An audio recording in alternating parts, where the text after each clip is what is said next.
Chapter 103. After the host on the stage introduced the item, the auction officially began. Wenwen said domineeringly, "Mom, I'll bid for this crystal diamond and give it to you." Fu Yunruo beamed with joy. The little guy was still so small, but he was already so sensible and filial to his mother. "I'm already very satisfied that you have such intentions. Wenwen, keep this money for yourself." Fu Yunruo said gently, "Don't you want to save it for your future capital?" Fu Yunruo knew Wenwen's ambition. He was going to be a big boss in the future, so he needed to save up his capital now. Wenwen said confidently, "There's no hurry. I can earn money later." His mother was the most important thing now. Moreover, he was still young. There were many opportunities to save money. When he became famous, he could earn it back immediately. Not only could he do some good deeds, but he could also give his mother a gift to make her happy.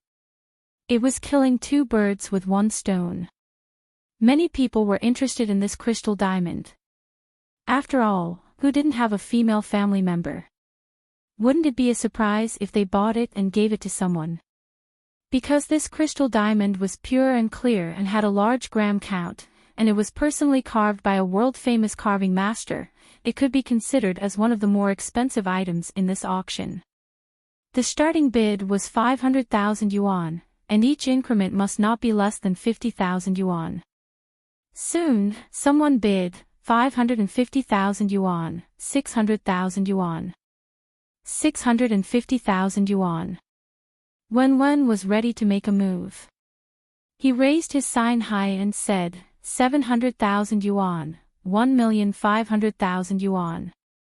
They looked over and saw that it was Chang Zhuyo's sign. He directly doubled the price. The value of this diamond was about 1,200,000 yuan. 1,500,000 yuan was already more than its value. Whether it was to give face to the Chang family or because they felt that it was beyond their budget, everyone gave up. Only a few people were hesitating. Wenwen unconsciously puffed up his face. It was better to raise the price peacefully, but this person didn't play by the rules. Wenwen also raised the price, 2 million yuan. 3 million yuan. Wenwen was angry. He only had less than 4 million yuan in his little treasury. He couldn't afford any more, but how could he lose to someone he hated? Moreover, he had already boasted that he would buy it and give it to his mother. 3,500,000. This had already far exceeded the value of the auction item itself. The others did not participate, and they all watched as the young master of the Chang family competed with a child. Children. When they saw the angry child sitting on Siyu's lap, they couldn't help but smile. What an adorable child. Look at his chubby little face, white and tender, and his facial features were exquisite and beautiful. The elders loved children like this the most, and their hearts softened. Then, they looked at Chang Zhuyu, who refused to give in to a child. Many people muttered in their hearts. It's not like it's something rare or has any special meaning. What's wrong with letting a kid have a go? Bidding with a kid seemed to be very capable, yet he actually dared to provoke him. He was too narrow-minded. When Chang Zhuyu saw the three people he disliked, he did not think of anything else. He subconsciously wanted to compete with them. Who cared if the one bidding with him was a child? Shua had seen the shareholder's daughter pestering him several times, and it made Shua angry. Although he was happy that Shua cared about his performance, Shua was also unhappy about it. They were currently in a cold war. In order to make her happy, Chang Zhuyu had already bid for many items at a high price tonight. Now, this was the item he wanted to buy the most, because he would not let Fu Yun get what she wanted. This crystal diamond was most suitable for his Shua. Therefore, Chang Zhuyu did not care if the person bidding was a child. He would only think that it was Fu Yun who ordered him to do so. 5 million. He gave Fu Yunruo a provocative look. Feng Shui could not help but frown. Brother Chang, since sister likes it, why don't you give it to her? Chang Zhuyu said helplessly, you are too aloof and too weak. You will be bullied. How could he watch Shui be bullied? This jewelry belonged to Shui. Wen. He was so angry that he wanted to cry. He did not have that much money, so he could not bid for it as a gift for his mother. Fu Yun comforted him. The price is too high. It's not worth it. We don't want it. Baby will buy a better one from mommy next time. Fu Yun was also very unhappy. She did not know what this male lead was thinking, but he was still looking at her with such a hateful gaze. Wen pursed his lips and did not say anything. After being pampered and coaxed by everyone around him for 4 to 5 years, he felt that the sky was falling when he was wronged. He was very upset. When his mother comforted him, he wanted to lean into her arms and act coquettishly. Wen reached out to Fu Yun. He looked at her with watery eyes and asked for a hug. Fu Yun turned sideways and carried Wen over. Siyu cooperated and sent Wen over. Then, before the auctioneer finalized the deal, he raised the bidding sign. 6 million. Fu Yun and Wen turned their heads at the same time. When Chang Zhuyu saw Siyu, he thought of what Shui said. That little brat was their son. Calculating the time, they had not officially annulled their engagement at that time. His eyes turned red. No matter how much he hated Fu Yunruo, no man would be able to tolerate a woman who was labeled as his to have a relationship with another man. No man could accept being cuckolded. Every time he thought of this, his face turned green. He raised the bidding sign. 7 million. Siyu raised the bidding sign. 8 million. Chang Zhuyu immediately followed. 9 million. Siyu raised the bidding sign hesitantly. 1,000. 1,100. 1,300. 1,500. Fu Yun was stunned. The two of them seemed to be competing with each other. They were chasing after each other and did not give anyone a chance to react. She had just comforted Wen when the price had soared to 10 million and was still rising. The auctioneer was so excited that his face turned red. 15 million. 15 million. Is there anyone else who wants to increase the price? 15 million going once. When Fu Yun saw that Siyu was about to raise the bidding sign again, she hurriedly shouted, Siyu. Even if he was rich, he should not be spending his money like this. Siyu turned to look at Fu Yun. He blinked and smiled at her. Then, he put down the bidding sign. 15 million going twice. Is there anyone else who wants to increase the price? Siyu turned to look at Chang Zhuyu with a faint smile on his face. He even gestured for Chang Zhuyu to continue. 15 million going thrice. Deal. The gavel was slammed and the deal was sealed. Before Chang Zhuyu could taste the taste of victory, the auction house was already in an uproar. Although this auction had a charitable nature, everyone knew in their hearts that generally, the auction price would be 20% or 30% higher than the market price, unless there were 2 or more parties that wanted the item.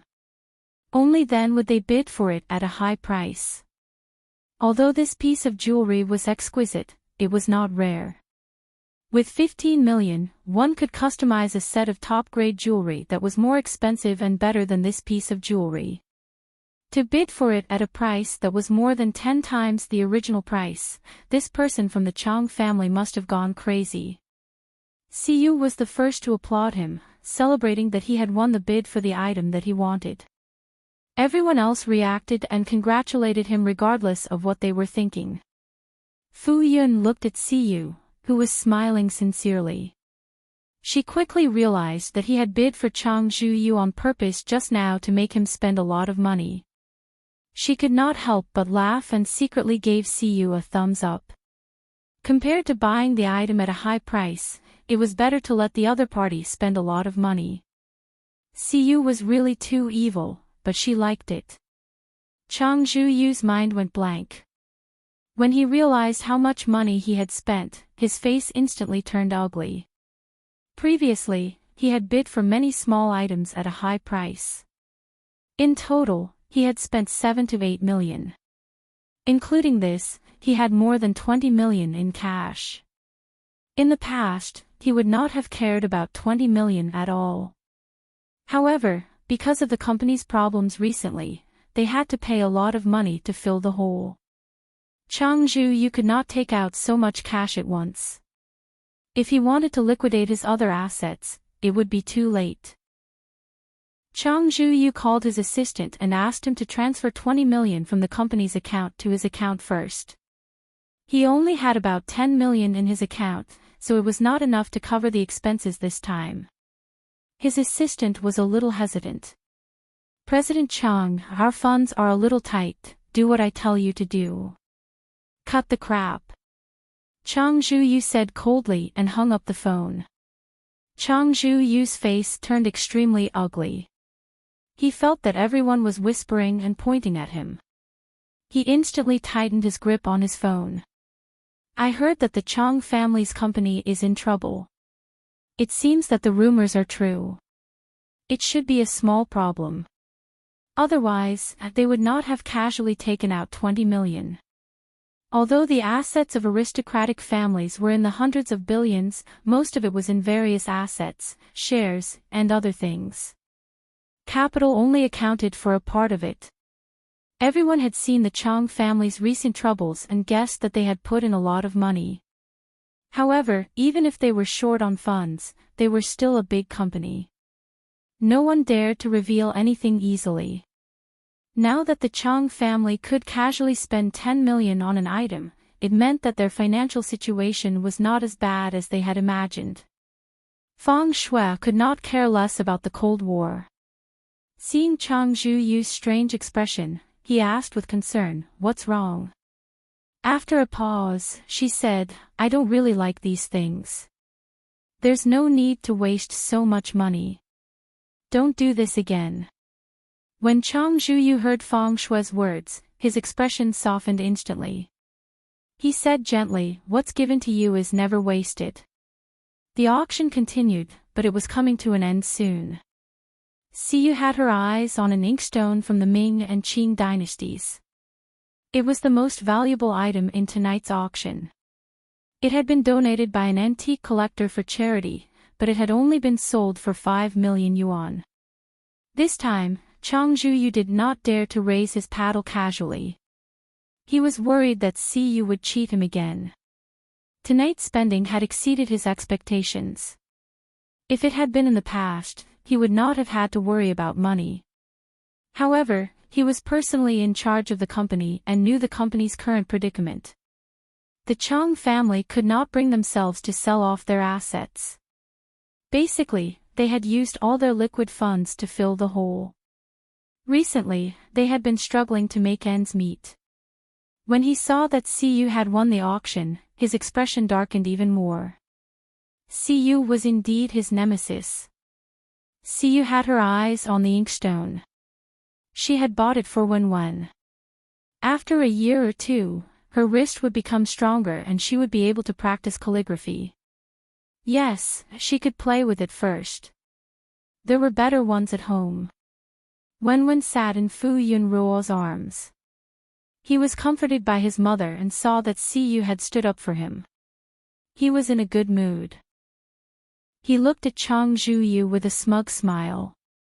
Soon, the auction came to an end. As the last item was sold, the host of the auction gave a closing speech.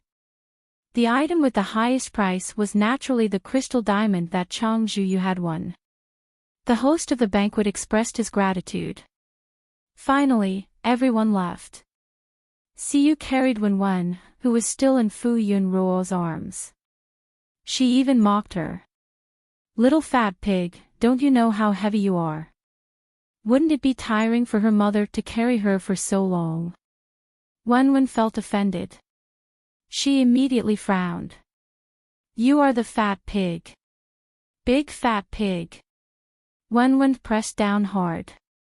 Since he dared to call her fat, she would crush him. Siyu raised her eyebrows. If I am the big fat pig, then you are the little fat pig.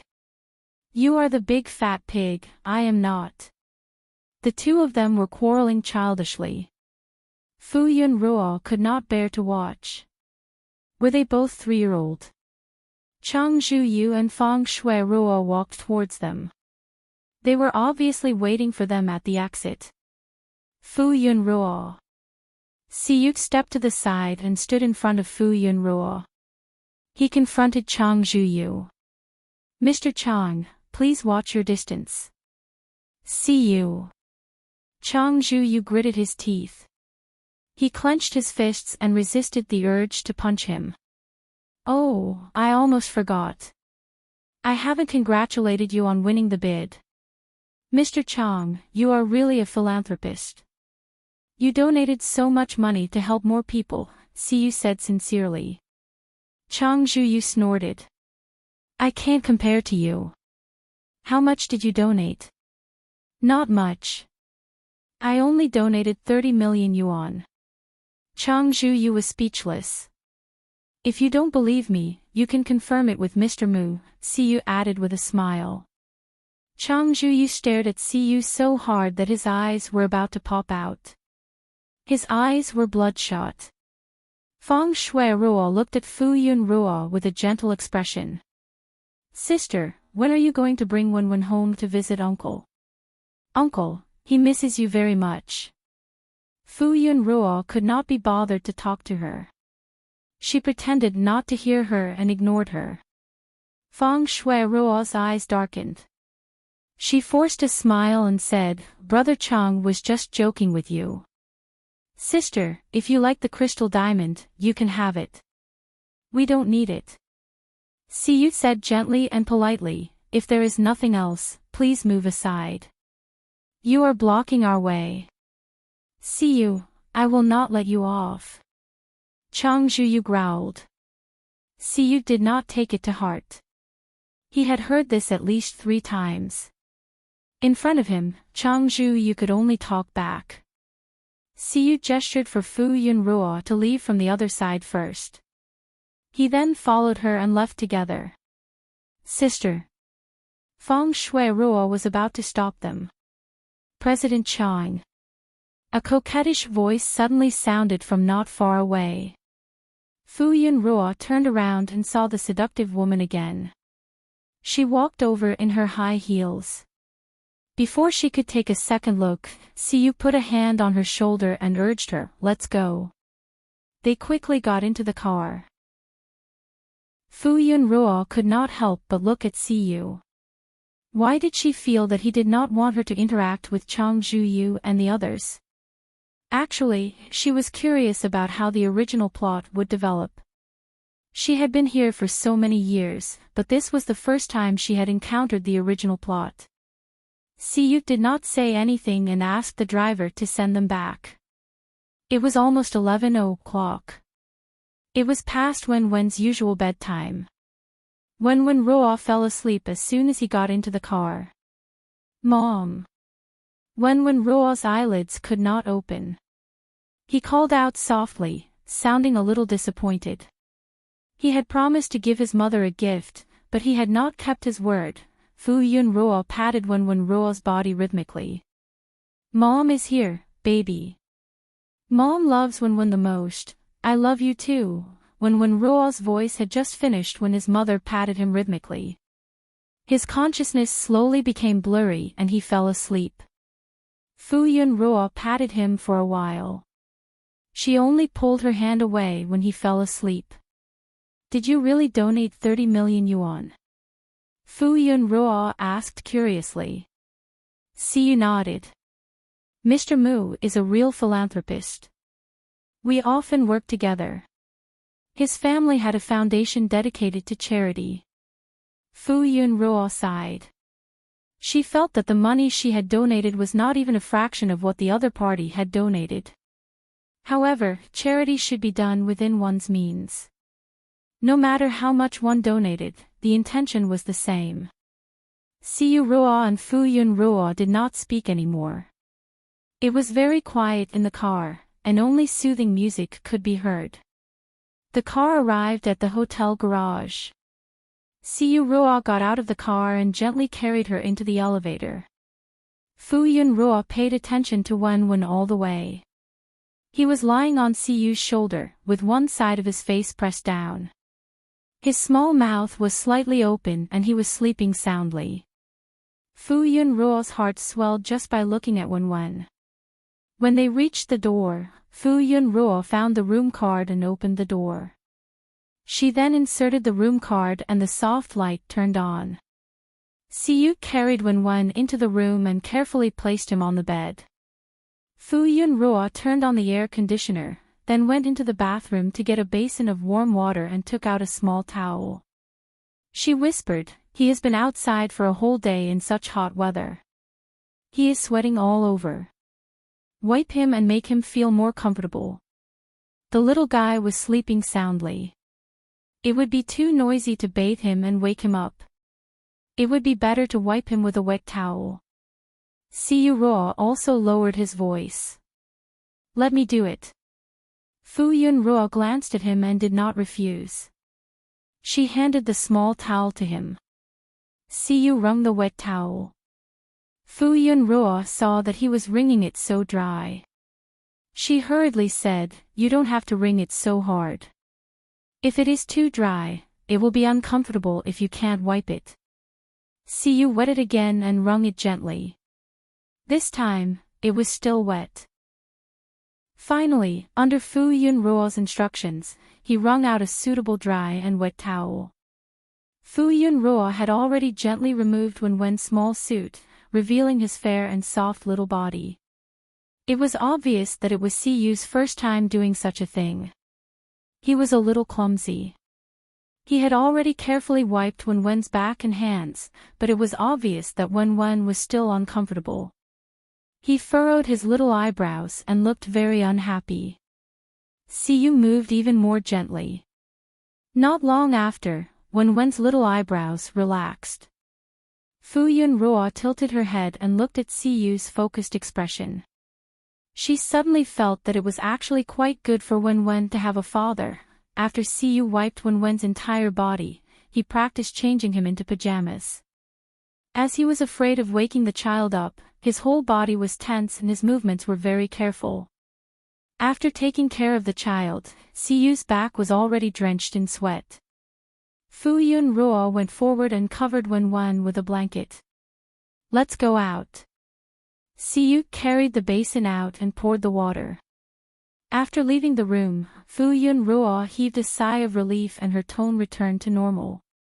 She looked at Siyu and said, "Thank you for your hard work today." Siyu shook his head. He looked at Fu Yun Ruo and said sincerely, "Thank you for your hard work." Fu Yun Ruo was confused. She did not understand what Siyu meant at that moment. Siyu did not say anything else. He felt that it was very difficult for Fu Yun Ruo to take care of the child alone. He had only personally helped her a little, but he deeply felt that it was not easy to take care of a child. Then, when the child was younger, wouldn't it be even more difficult and tiring?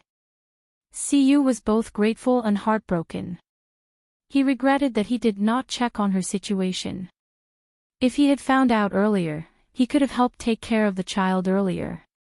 But on the other hand, he felt that it was not too late to appear now. It was still not too late. From now on, he could help more and take care of the child together. Fu Yun Ruo looked up and saw that Siyu had no intention of leaving. A few words suddenly flashed across her mind. A man and a woman alone in a room in the middle of the night. She suddenly felt that the atmosphere was strange. Fu Yun Ruo felt a little uncomfortable and said tactfully, "It's very late, okay, I'll stay for a while." Siyu lowered his head and looked at Fu Yun Ruo. His thoughts turned and he thought of his previous guess. His expression gradually became serious. What's wrong? Fu Yunruo saw the situation and started to feel nervous. You still have feelings for that man surnamed Chang? Ha!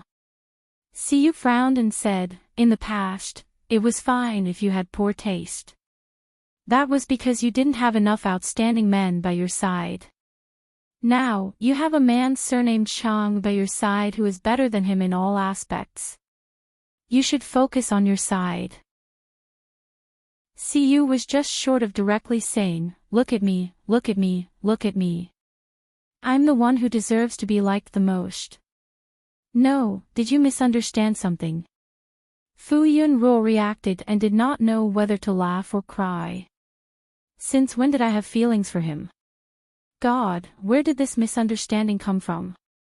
Had she ever expressed her feelings for that man surnamed Chang? Siyu said unhappily, you peeked at him 9 times tonight. If not for the fact that she still had feelings for him in her heart, why would she peek at him so many times? Fu Yunruo. Did I? 9 times so many. This is really a misunderstanding. She was just curious about the plot. No, how did Siyu count it so clearly? Could it be that he had been paying attention to her the entire night? Ruo, I can accept that you don't want to talk about feelings now. I have a lifetime to wait. Siyu looked at Fu Yunruo with a focused and gentle gaze. But if you have such thoughts one day, you can only choose me. Siyu's words were a little domineering. Fu Yunruo avoided his gaze and muttered in her heart, how is this a multiple-choice question? It's too domineering.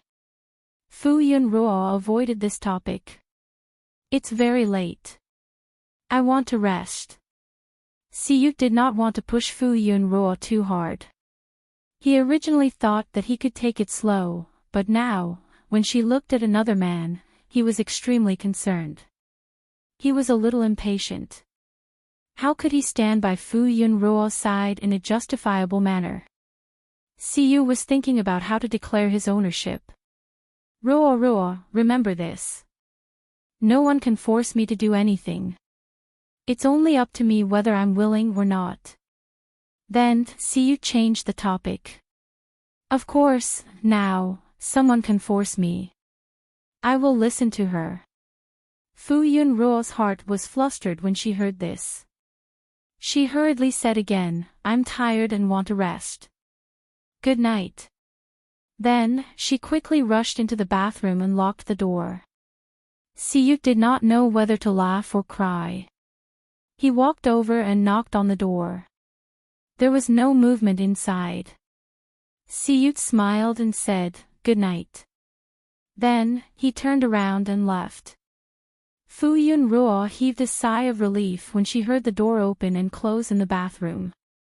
She touched her rapidly beating heart and looked at herself in the mirror. Her cheeks were red.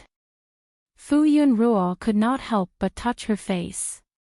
It was boiling hot. How could she not know what Siyu meant?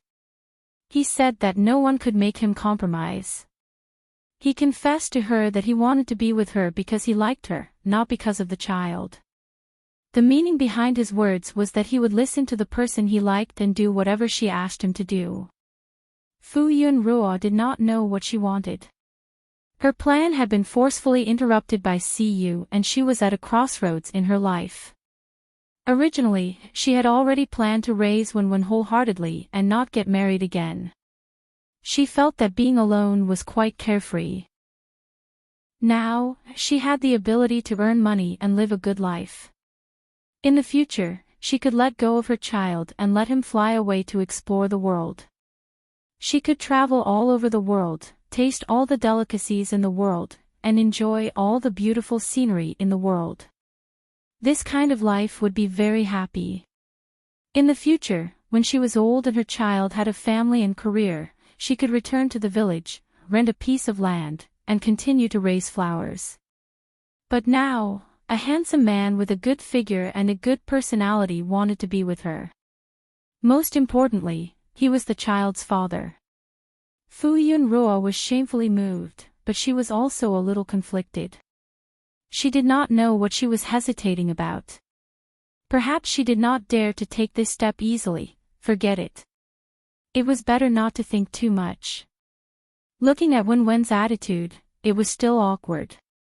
She would think about it again when the child had completely accepted it. Speaking of which, what exactly was Wenwen feeling awkward about? Fu Yunruo's thoughts instantly jumped to Wenwen. She actually did not find out anything until now. Wenwen, this little guy, really hid it well. The next day, Fu Yunruo, who was not in good spirits, was woken up by the energetic Wenwen. Her thoughts were in a mess last night. She tossed and turned until very late at night. At this moment, she still could not open her eyes. "Mom, get up." I'm up. Fu Yunruo looked at the time. It was only 6:00. It was still very early. Seeing that Wenwen Ruo was full of energy, she could not help but carry him to the bed. "Sleep with Mom for a while more." Wenwen rolled around happily. Kaka smiled. Seeing that Fu Yunruo was indeed very sleepy, he said considerately, "Okay." Then, he was quietly hugged. Wenwen Ruo's big eyes rolled around. At a glance, he could tell that his mother had slept very late. He fell asleep early and did not know what happened after that. He was quite curious as to why he slept so late. Fu Yunruo did not sleep for long. After a short nap, she got up. After washing up, she walked out and saw Wenwen Ruo playing with the inkstone. Wenwen Ruo raised it for Fu Yunruo to see. "Mom, isn't this the thing that Uncle you bought last night?" It was black and looked very simple. There was an inexplicable strange fragrance. Fu Yunruo looked at it. It was indeed. Maybe he forgot to take it away. She did not notice when it was placed on the table last night. Wenwen Ruo's eyes rolled. "Was Uncle Yu in the room last night?" Fu Yunruo. Why did he say it so ambiguously? "He carried you up and even wiped your body." Fu Yunruo thought to herself.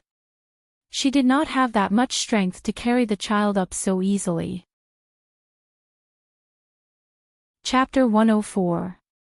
When Wenwen heard this, his eyes fluttered. He thought about how Siyu had taken care of him after he changed into his pajamas. He felt a little conflicted and shy.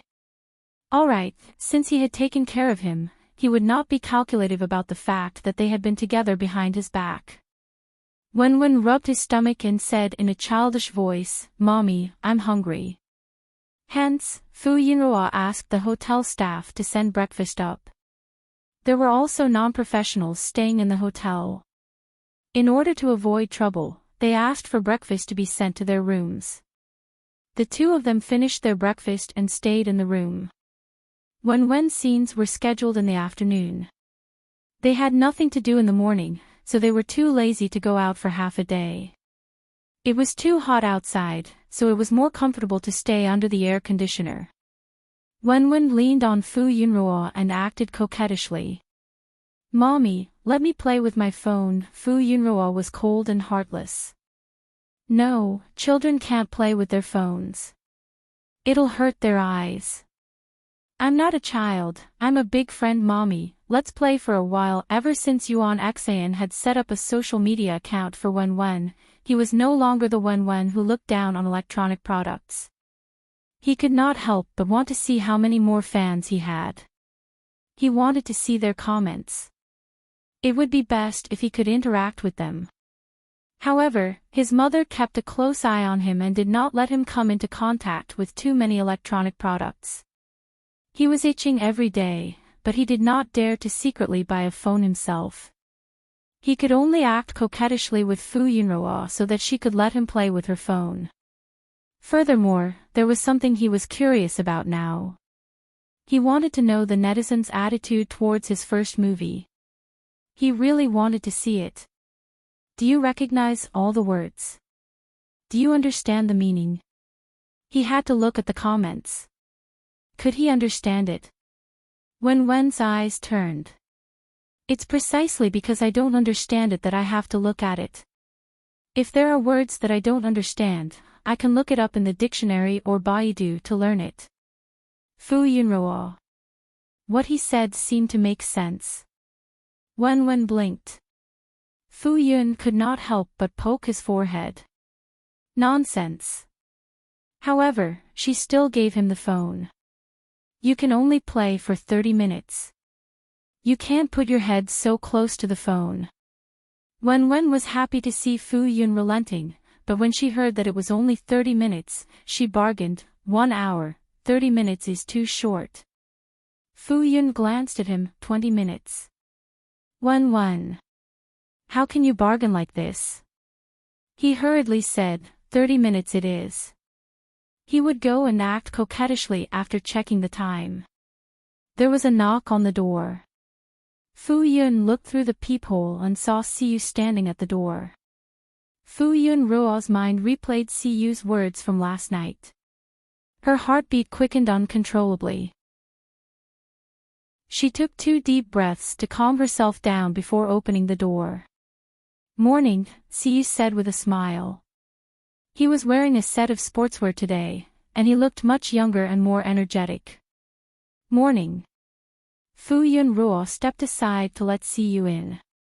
What are you doing? Nothing much. Siyu walked in and saw Wen sitting on the chair, holding the phone with both hands.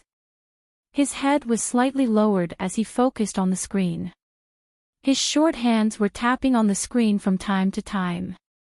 Wen looked up at the person who came in and greeted, Uncle Yu.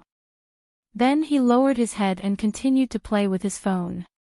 Siyu looked at Fu Yunruo. Fu Yunruo explained, he pestered me early in the morning to play with my phone. I only gave him 30 minutes, nothing more. Right. Fu Yunruo picked up the inkstone that Wen had placed on the table and handed it to Siyu. You forgot to take it with you last night. Siyu did not take it and said very naturally, I bought this for Wen. He will be learning calligraphy later, so he can use this inkstone to practice. Fu Yunruo, but, he had not even started learning, but he was already preparing for it. Fu Yunruo realized that she did not seem to care enough about Wen. She also realized that the two of them had different attitudes towards Wen. If Fu Yunruo was inclined to let Wen have a relaxed and happy childhood, these interests and specialties could be taken slowly. However, from Siyu Ruo, she could see that he had high hopes for his son. In the beginning, he might have been hiding it, but after seeing Fu Yunruo and Wen Ruo's attitudes soften, he pushed his luck and moved forward step by step. Ever since Fu Yunruo did not reject Siyu the first time, she realized that she could no longer reject Siyu. However, she still had to say, if Wen has too many classes and can't manage, you can start learning 2 years later. With so many classes arranged for him, Wen did not have time to play. Siyu Ruo agreed. I'll do as I see fit. Learning was naturally based on one's talent, intelligence, and personality. The children of the Si family were not stupid. In Siyu Ruo's opinion, Wen was already very relaxed now. Thinking back, he started learning when he was 3 years old. Every day's classes were packed and there was a limit to the amount of time a child could play. Wen Ruo was focused on playing with his phone.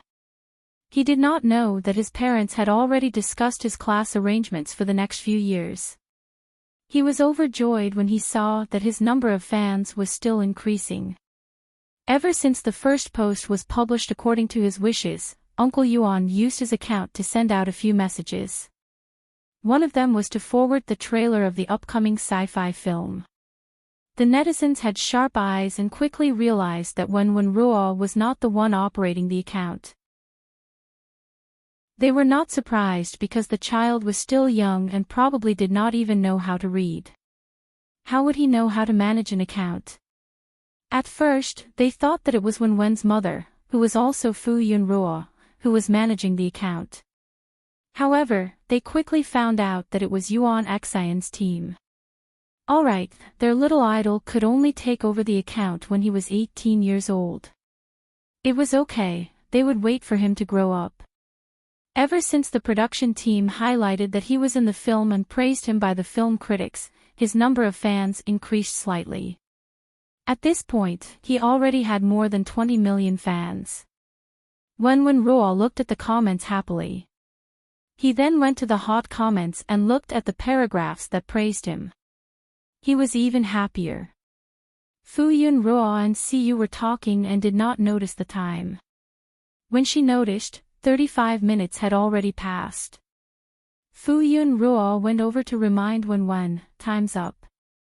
You can't look at it anymore. Rest your eyes." She reached out and asked Wenwenruo to hand over the phone. Wenwenruo held on to the phone and did not let go. He was still reluctant to part with the phone. "Can you let me look at it for another 30 minutes?" "Mom, it was over so quickly." He had not finished looking at it yet.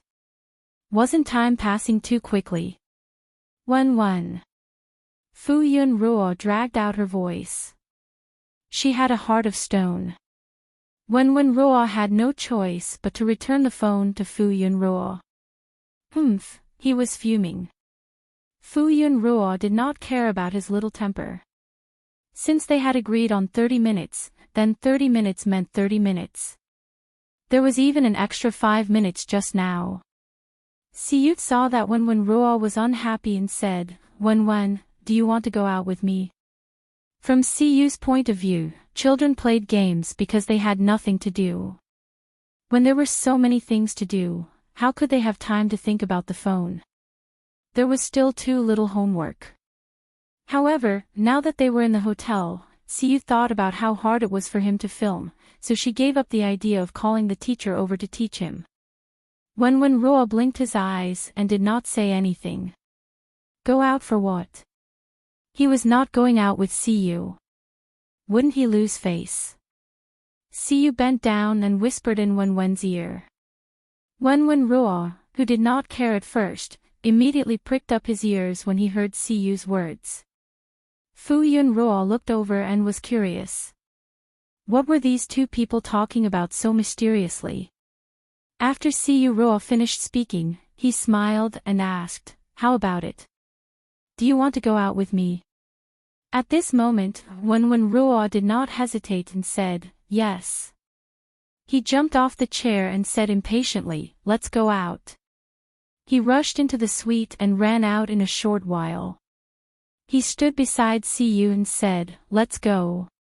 Fu Yunruo asked, "Do you want me to go with you?" Wenwenruo rejected without hesitation. "No, I'll go out with Uncle Yu." "Mom, you stay in the hotel. We'll be back soon." Fu Yunruo was speechless. She looked at Siyu. Siyu smiled and did not say anything.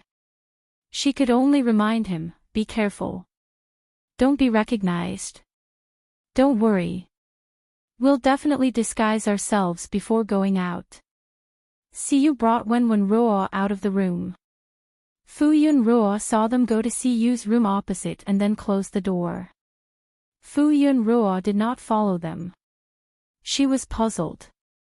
It was really strange. What were these two up to? She closed the door and decided not to care about the two of them. Anyway, Siyu would not betray Wenwen. Without the child by her side, Fu Yunruo felt much more relaxed. She propped up the pillow and leaned against it to look at her phone. As she had met many colleagues at the charity banquet last night, the group was talking about this matter today. Fu Yunruo quickly joined the conversation. She chatted for a while and went to the forum to look at the gossip. She focused on Wenwen's messages. Brother Yuan's team was very trustworthy. At least, there were no bad comments under Wenwen's account. This way, she did not have to worry about Wenwen's mood being affected. The child was still very young. She did not have to see other people's evil intentions so early. Fu Yunruo scrolled through the two major communication platforms and looked at the hot topics. She chatted with her friends from time to time. When she heard the movement at the door, Fu Yunruo realized that time had passed very quickly. "Mom! Open the door quickly." Even through the thick door, she could hear Wenwen's cheerful little voice. Fu Yunruo went to open the door. Wenruo walked in happily, her little face flushed with excitement. Fu Yunruo's face unconsciously had a smile on it. "Mom, Mom!" Wenruo called out happily. Fu Yunruo responded. Siyu also walked in and said to Wenruo, "Go and wash up first." After going out, her entire body was sticky and she had put on some makeup. Fu Yunruo took the initiative to tell Siyu Ruo, "There's makeup remover in the bathroom." Siyu Ruo responded and brought Wenruo, who could not stop, into the bathroom. Fu Yunruo did not go in. However, she was not in the mood to look at her phone at the moment. She looked around from time to time. She was really curious and did not know what the two of them were doing outside. Not long after, Wenruo ran out first.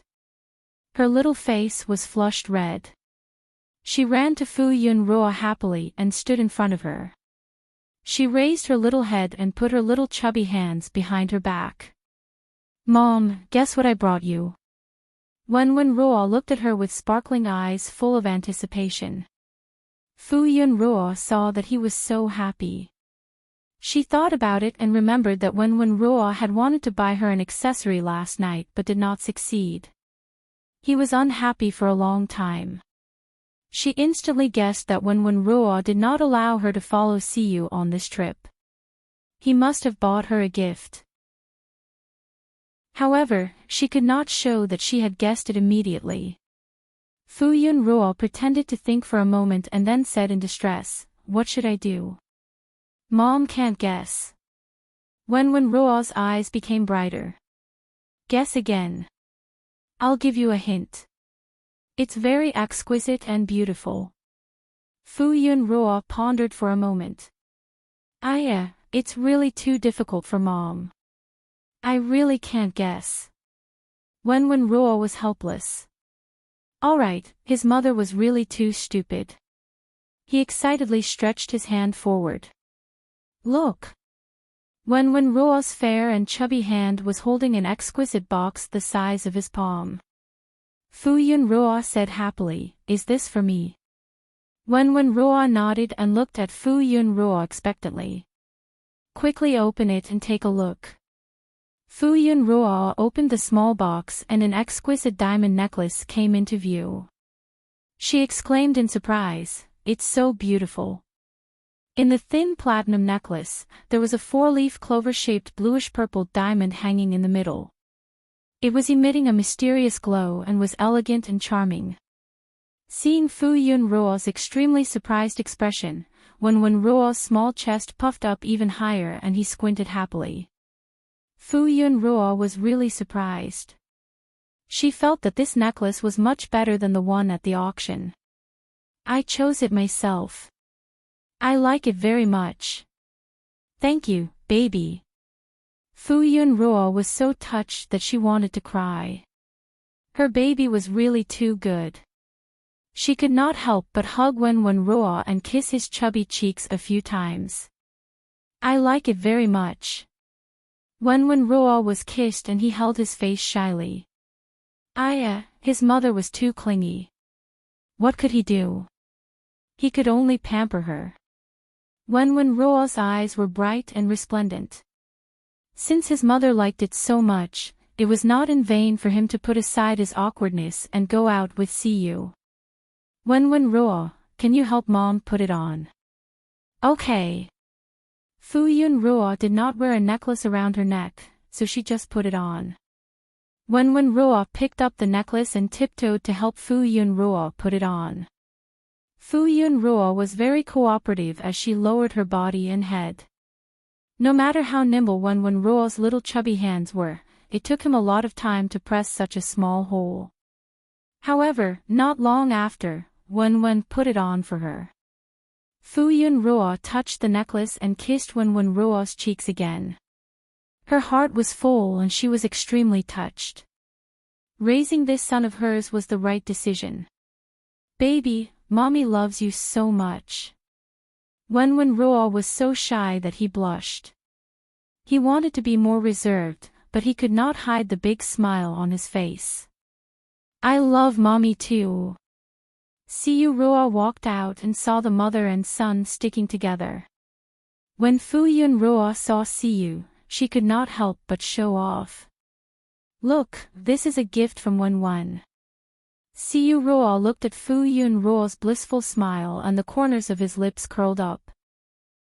Actually, this was not just a gift from Wen. This was a piece of jewelry that he had asked someone to send over overnight. The most expensive piece of jewelry was a rare natural violet diamond. He had only borrowed Wen's hand to buy it and then gave it to Fu Yunruo. It could be said that the two of them had given it together. When Fu Yunruo met Siyu's smiling and doting eyes, she inexplicably blushed. She felt that she had shown off to the wrong person. Siyu was the one who had accompanied Wen to buy the jewelry. He already knew about it. However, Fu Yunruo really wanted to share her joy with someone. This opportunity came very quickly. In the afternoon, they went to the set. Fu Yunruo changed her low-key personality and walked around the set where there were many people. She was wearing a light-colored dress today, revealing her exquisite collarbone. Naturally, one could also see the additional jewelry on her neck. The makeup artist's assistant was the first to notice it. She asked in surprise, Miss Fu, you bought a necklace. It's really beautiful. Fu Yunruo's skin was fair. Coupled with this necklace, they complemented each other and inexplicably made her even more attractive. Fu Yunruo immediately said happily, really? I didn't buy it. Wen gave it to me as a gift. Wow! When the surrounding people heard this, they immediately gathered around and looked at it curiously. Wen is still so young, but she already knows how to be filial to her mother. She's so sensible. The makeup artist's assistant was very envious. Her son was about the same age, but he was pampered by his grandparents like a little tyrant.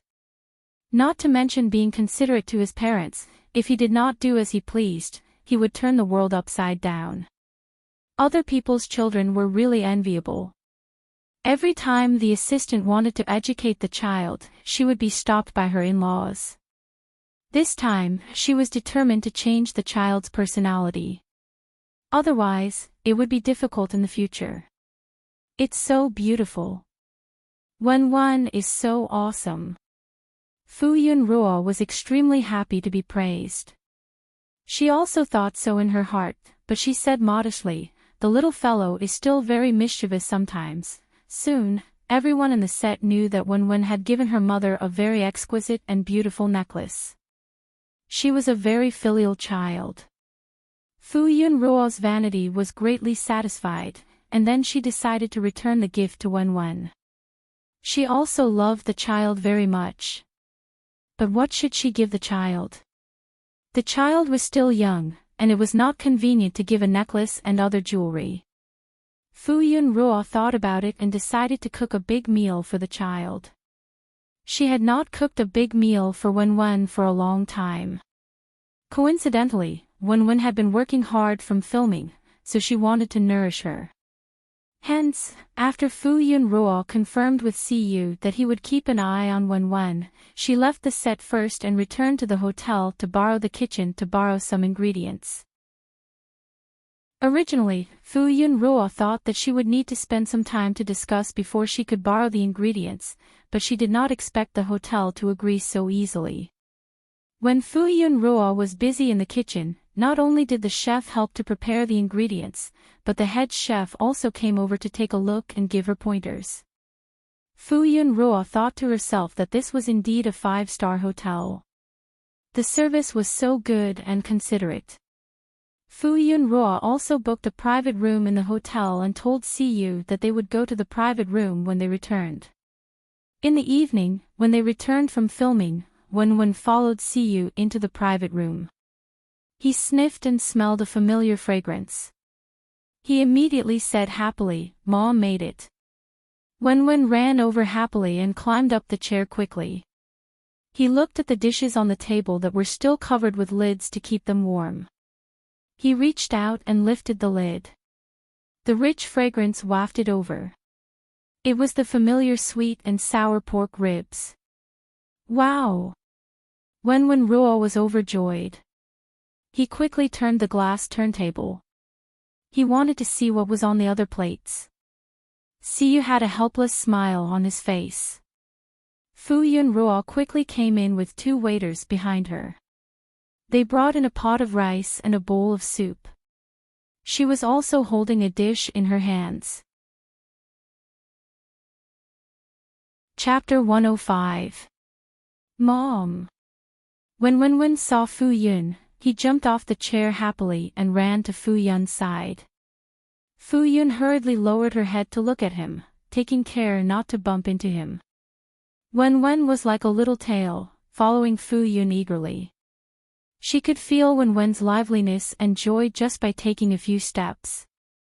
Fu Yun placed the plate on the table, bent over and carried Wenwen to the seat, then sat on the other side.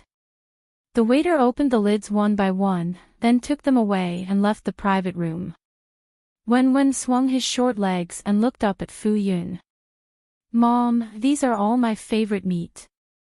"Thank you, Mom." "You're welcome. Baby, it's been hard on you," Fu Yun said with a smile. Siyu served the dishes at the side, then pretended to be casual. "These are my favorite too." Wenwen immediately turned his head and snorted. "Mom made them for me." Fu Yun was a little embarrassed. When they lived together in the countryside, Siyu did not have any dietary restrictions. He also liked meat, so she did not ask him what he liked. However, seeing Wenwen's proud look, Fu Yun went along with his wishes. "Yes, they are all for Wenwen." Wenwen was pleased. Siyu smiled at Wenwen very kindly. Wenwen was instantly alert. What was he trying to do? Wenwen enjoyed the treatment of a 1-year-old baby today. Fu Yun paid attention to him the entire time and fed him. When the corners of his mouth were stained with oil, his mother would even wipe it with a tissue. Good Star Lake. Fu Yun focused all his attention on Wenwen and ignored Siyu's existence, but Siyu did not mind. Fu Yun took care of Wenwen while he took care of Fu Yun. He scooped soup for her and gave her food from time to time so that she would not only care about the child. Wenwen saw this and did not want to be outdone. He tried his best to reach out his short hands to give Fu Yun some food. "Mom, eat too." Okay, Mom will eat too." Fu Yun saw that Siyu was being neglected and felt a little embarrassed, so she also greeted him. There were only 3 people, but it was very lively. In the end, the 3 of them finished all the food on the table, and all of them ate until their stomachs were round. The 2 adults still cared about their image, but they had a lazy expression. Wenwen rubbed her stomach like a kitten. She was so happy. They rested for a while before returning to their room. Siyu chatted with Fu Yunruo. "Will we go home after filming tomorrow?" "Yes." "Do you want to go on a trip?" "To avoid the heat." Siyu glanced at Wenwen, who was walking with a bulging stomach. "This little guy hasn't been to the beach yet, right?" The weather in the capital was the hottest time of the year. In the past, if Siyu was not filming at this time, he would basically go home to avoid the heat. Fu Yun was a little hesitant. Wenwen had lived in the countryside with her for the past 4 years. This year, they came to the capital only to have fun nearby. They had not even been to the tourist areas in the nearby cities, let alone the beach. She really wanted to bring Wen out to broaden her horizons. Wen was very happy to be able to go out with her mother, but when she saw that Siyu wanted to follow, she immediately said, "I'll go with Mom." Siyu said slowly, "A weak woman with a child outside will easily become a target for bad people." Wen was not convinced. "I can protect Mom." "You?" Siyu glanced at him, her eyes full of doubt. Wen looked at his small body. All right, he was not very persuasive. He was instantly discouraged and snorted. "I'll grow up very quickly." Fu Yun did not immediately nod. "We'll talk about it later." If they were going to avoid the heat, where would they go? For a few days. How would they go? These were all problems, and he couldn't just leave like that. Wen said, "The movie will be officially released in a week." Wen looked up at Fu Yun with bright eyes. Although he was very willing to go out to play, he could do it at any time. If he missed the opportunity to watch the movie, he would miss it. Between the two, watching the movie was naturally more important. Fu Yun also remembered this matter when she heard this. They wanted to watch the movie as soon as it was released. A week's time would not be very far. No, there should be cinemas in the coastal cities in the country, right? She almost got tricked by Wen. Wen said, "Mom, let's go again next time." Wen made a face at Siyu. It was not what he wanted. Siyu smiled and said, "Indeed, I didn't think it through. Wen has just started learning.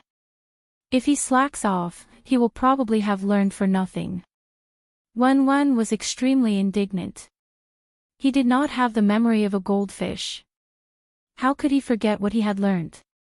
He would not learn for nothing. Seeing this, Fu Yun did not mention going on a vacation anymore. Just as they stepped out of the elevator, Siyu received a call. After listening to what the other party said, he only said calmly, "I'll have a video conference in 5 minutes." Fu Yun looked over curiously. Siyu hung up the phone and said to Fu Yun, "There's something at the company. I'll go and settle it first." Fu Yun nodded. Then, Siyu returned to his suite. Fu Yun and Wen also entered the room. Fu Yun was very curious. She only knew that Siyu had always been the pillar of Apple Entertainment. He did not set up his own studio. She did not know that he had a company. Did he start it himself? She finally knew what Siyu was doing when he was not filming. He must be starting a business. Fu Yun thought back to the original novel. After Siyu left the entertainment industry, there was no news of him. It seemed that he must have succeeded in starting a business and became the CEO. Then, he left the entertainment industry. It was not convenient to take a walk outside the hotel. Fortunately, the 5-star suite was spacious enough. Fu Yun brought Wen to walk around the room. Then, she began to make video calls to Uncle Gua and Aunt May. A day passed just like that. Today was Wen's last day on set. His scenes were completed. The production crew still had to prepare a banquet for Wen, but Fu Yun politely rejected it. Last time, Wen's scenes were quite important. He was considered one of the important supporting roles. It was also Wen's first film. It was understandable that they specially prepared a banquet for him. However, in this production crew, Wen could only be considered as a minor supporting role. He appeared more in the early stages of the movie. Later on, there were some flashbacks. It was unknown if the edited scenes were more than 5 minutes long. Because this was a xianxia drama with the female lead, the male lead did not have as many scenes as the female lead. Because they worked well together, Fu Yun did not want to cause trouble for them.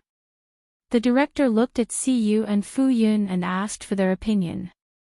We want Wen to film this scene with a wire. Is that okay? The male lead was the disciple of the sect leader of an immortal sect. He was very talented and knew how to fly on a sword at a young age. This scene of a little fairy child's immortal aura was what made the little female lead remember it in her heart and made her determined to cultivate immortality. Because Wen acted very well, the director subconsciously raised his expectations. He hoped that Wen could film this scene. However, he also knew that adults might not be able to overcome the fear of being suspended in mid-air, let alone film it naturally. Wen was still a child.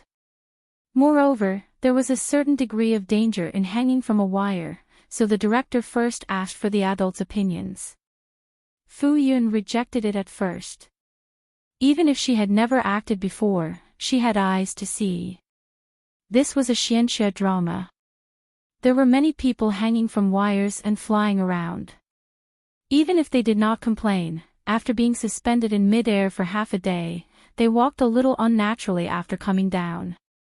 Fu Yun accidentally saw an 18-year-old girl secretly crying. Filming was also very tiring. Fu Yun thought that Wen was still so young and tender. Wouldn't it be even more uncomfortable to be strangled by a wire? Just thinking about it made her heart ache. Mom, I want to film it. Wen said firmly. It will be very painful and tiring, okay? I'm not afraid. He was mentally prepared. In his previous life, he had hung from wires countless times. Sometimes, he would be suspended in mid-air for a few days. His thighs would be bruised and worn until they bled. However, he wanted to make every role he filmed perfect. Siyu did not express any opinions on this. Whether Wen agreed or not, he would agree. However, this kid made him think even more highly of him. He was willing to endure hardships at such a young age. He did not know if he would cry when he was done hanging. In the end, under Wen's insistence, Fu Yun had no choice but to compromise. However, she asked the crew to check the wires again and again to see if there were any problems. Then, she borrowed soft cushions from others. Before filming began, Fu Yun was still worried and went to see the props team to check the equipment. The props master in charge of the wires was a simple and honest middle-aged man. He checked again and said, "Miss Fu, don't worry. Our props are from a big brand with the best quality. There has never been a problem." As the crew had sufficient funds, the director was rich and bought all the props and equipment. This was the most frequently used pressure, and it was the most important thing. Fu Yun smiled at the middle-aged man. "Of course, I'm very assured. However, I won't feel at ease if I don't see it with my own eyes." She had heard that there had been many pressure accidents. It could be said that she was worrying too much. However, she would not feel at ease if she did not check it with her own eyes. Just the thought of Wen being hung in mid-air made her feel very uneasy. The middle-aged man expressed his understanding. After all, it was his son who was hanging from the wire, so he had to be more careful. He explained to Fu Yun as he checked. Finally, he said to Fu Yun, "It's all fine. Thank you." After Fu Yun confirmed that there was no problem, she thanked him sincerely. Then, she turned around and walked over to the crew, preparing to watch it personally. Just as Fu Yun left, a young man wearing a black hat walked over from the corner. "Was that Miss Fu?" "Yes, where did you go just now?" the middle-aged man asked curiously. The young man was also a props master. He could be said to be the middle-aged man's assistant. He had not seen him for a long time and did not know where he had gone. The young man clutched his stomach and said with an ugly expression, "I just went to the toilet and had diarrhea." Seeing this, the middle-aged man asked with concern, "Are you all right now? Do you want to go back and rest?" "Don't worry, I won't deduct your salary today." "No, there's no need. The young man refused. Then, he said warmly, "Big brother, you've worked hard just now. Go and rest for a while. I'll take care of this. I guarantee that there won't be any problems." The middle-aged man naturally trusted him. The two of them had worked together for so long, and the young man had never made any mistakes. Coincidentally, he was thirsty and there was no one in the water bottle. Hence, he instructed the young man to stay close to him before taking his own water bottle to get some water. After the young man watched the middle-aged man leave, his gaze landed on the wire and his eyes flashed. Chapter 106. When Fu Yun went over, the director was explaining to Wen in detail how to shoot the scene later. If they could get it done in one take, they wouldn't have to suffer so much. Wen's little face was serious, and he nodded from time to time to express his understanding. After a while, the director ordered the set to be set up and all the actors were ready. Wen stood at the side and waited for the staff to tighten the wire for him. Fu Yun watched from the side and couldn't help but ask, "It won't be very high, right?" The director said, "It won't be. It'll be at most 3 to 4 meters high." Si saw that Fu Yun was so nervous and comforted her. "It's normal to be attached to a wire when filming. There will be more dangerous things in the future, such as jumping off cliffs, jumping from tall buildings, driving cars, and so on." Although other people usually used a stunt double, Si never used a stunt double. He felt that Wen wouldn't use a stunt double in the future either, so he just had to get used to it. Fu Yun heard this and couldn't help but look at him silently. "Don't say anything if you don't know how to comfort people." His words made her even more worried. If Wen experienced so many dangerous things, she wouldn't be able to sleep, okay? "See you." Actually, there weren't many opportunities like this. Everything was ready and all the actors were in place. The onlookers walked out and made way for the filming space to prevent the camera from filming unrelated people. Then, they started to shoot the scene. Fu Yun watched from the side. She didn't know how to act, but she could see that Wen, who was filming, was completely immersed in the role. It made people feel that he was a character in the drama.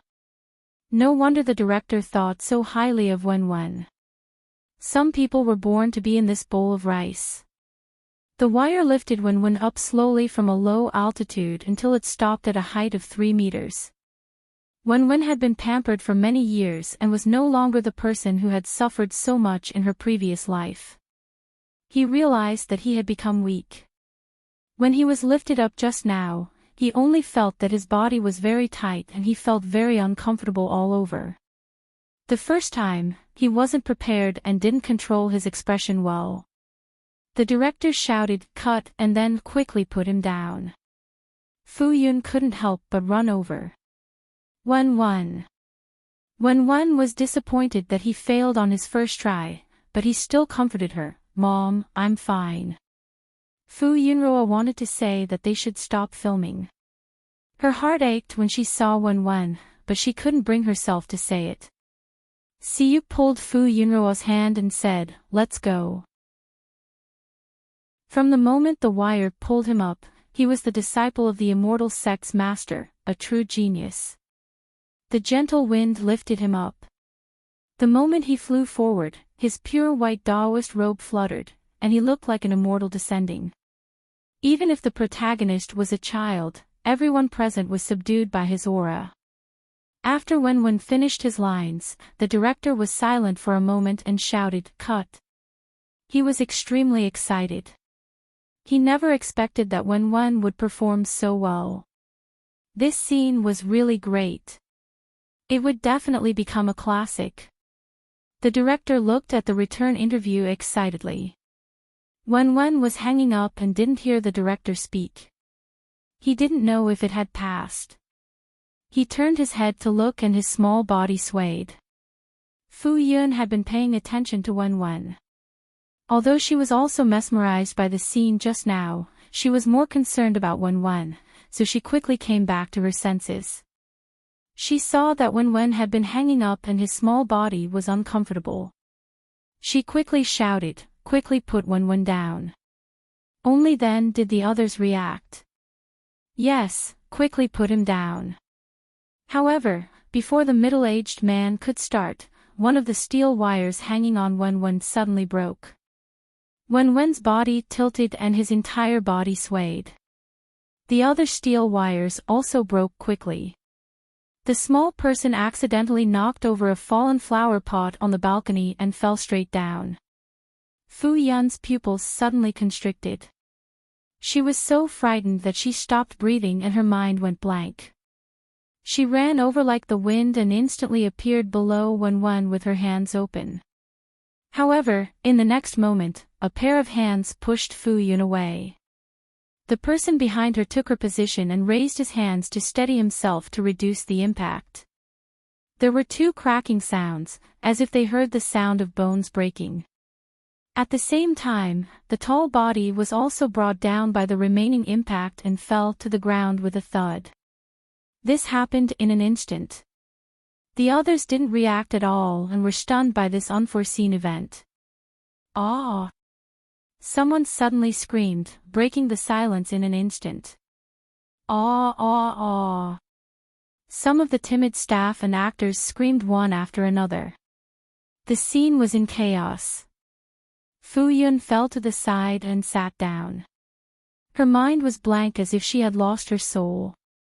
She didn't react at all. Although he used his hands to reduce the impact, the heavy weight hit his chest. Siyu coughed twice and spat out a mouthful of blood. The bodyguards who were outside reacted faster and quickly ran over. Siyu's face was pale and he immediately ordered, "Seal the scene. Even flies are not allowed to enter. Ambulance." Then, he didn't say anything else. The bodyguards contacted the outside and quickly controlled the scene. The director also quickly reacted and was very cooperative. Everyone present was not allowed to move and all mobile phones were confiscated. Fu Yun's body went soft.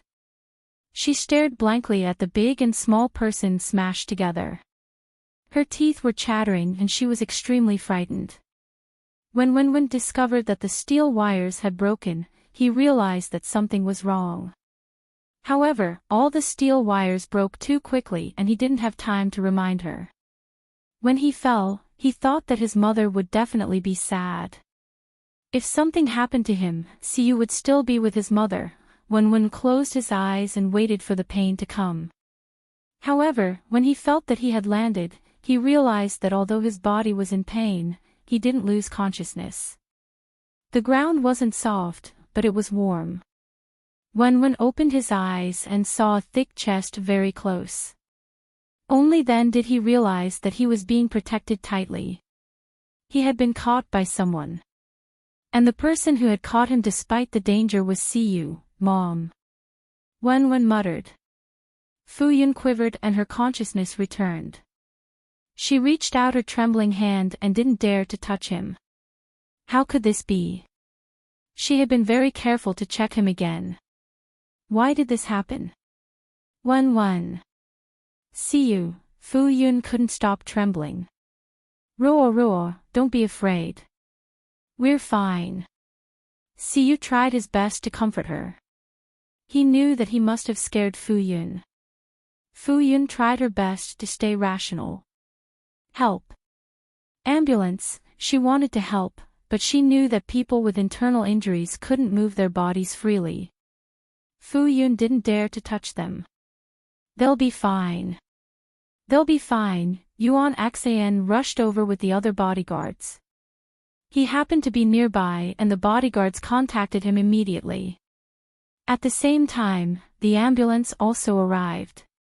More than 10 medical staff carried stretchers and rushed over. They first gave the two of them first aid. There were also doctors who came with them.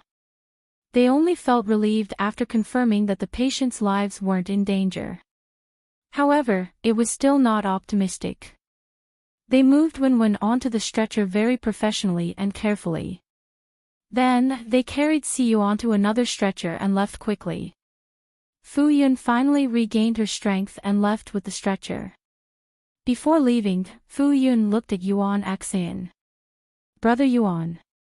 Yuan Axian promised. Leave this to me. After Yuan Axian confirmed that their lives weren't in danger, he stayed behind to deal with the aftermath. First, he had to confirm whether this was an accident or man-made. The director was worried. I don't know why this happened either. Don't worry, I'll definitely give you an explanation. Yuan Axian's face was cold and he didn't say anything. The bodyguards were professional in their investigation. They quickly found out that the wires were damaged by someone. Then, they quickly sorted out the relevant personnel who had come into contact with the wire equipment. The middle-aged man still couldn't believe it. His face was pale. How could this happen? How could this happen? He had checked again and confirmed it clearly. The bodyguards interrogated and quickly found the suspect. It was the middle-aged man's assistant. After they checked, he was the only one who had come into contact with the wire equipment. However, when the middle-aged man returned with water, he said that he had a stomachache and went to the washroom. But the bodyguards had already checked and found that he was no longer in the washroom. It was obvious that he had escaped. When the director heard this, his face became extremely ugly. Their production team had been going smoothly, but something like this had happened. Yuan Axian said, "Call the police." When the director heard this, he immediately looked bitter. Calling the police will affect the production team. Why don't we settle it privately? Yuan Axian said coldly, this is already murder. How can we settle it privately? They were lucky this time. If they were unlucky, it would be 2 lives. If anything happened to these 2 people, the sky would collapse. The news won't leak out. The director smiled bitterly. Although Yuan Axian said that, there was no such thing as an impenetrable wall in the world. Even though the internet blocked the news of Siyu and Wenwen, the news of a certain production team being suspected of having an accident still caused a stir. Everyone sought confirmation. However, no one in the production team came out to explain, which confirmed this rumor. And Fu Yun and Wenwen's fans all knew that Wenwen had filmed another movie and was in this production team. When they heard that something had happened, how could they not be anxious? What had happened? Who was in trouble? Why didn't anyone come out to clarify? The rumors on the internet were strange and variegated, and they even made it to the hot searches. But there was no news about Wenwen. Fu Yun and the others did not have time to pay attention to the news on the internet. The ambulance that came this time was private, and the whole process was very confidential. Fu Yun followed into the ambulance. The interior of the ambulance was very spacious, and there was a lot of equipment.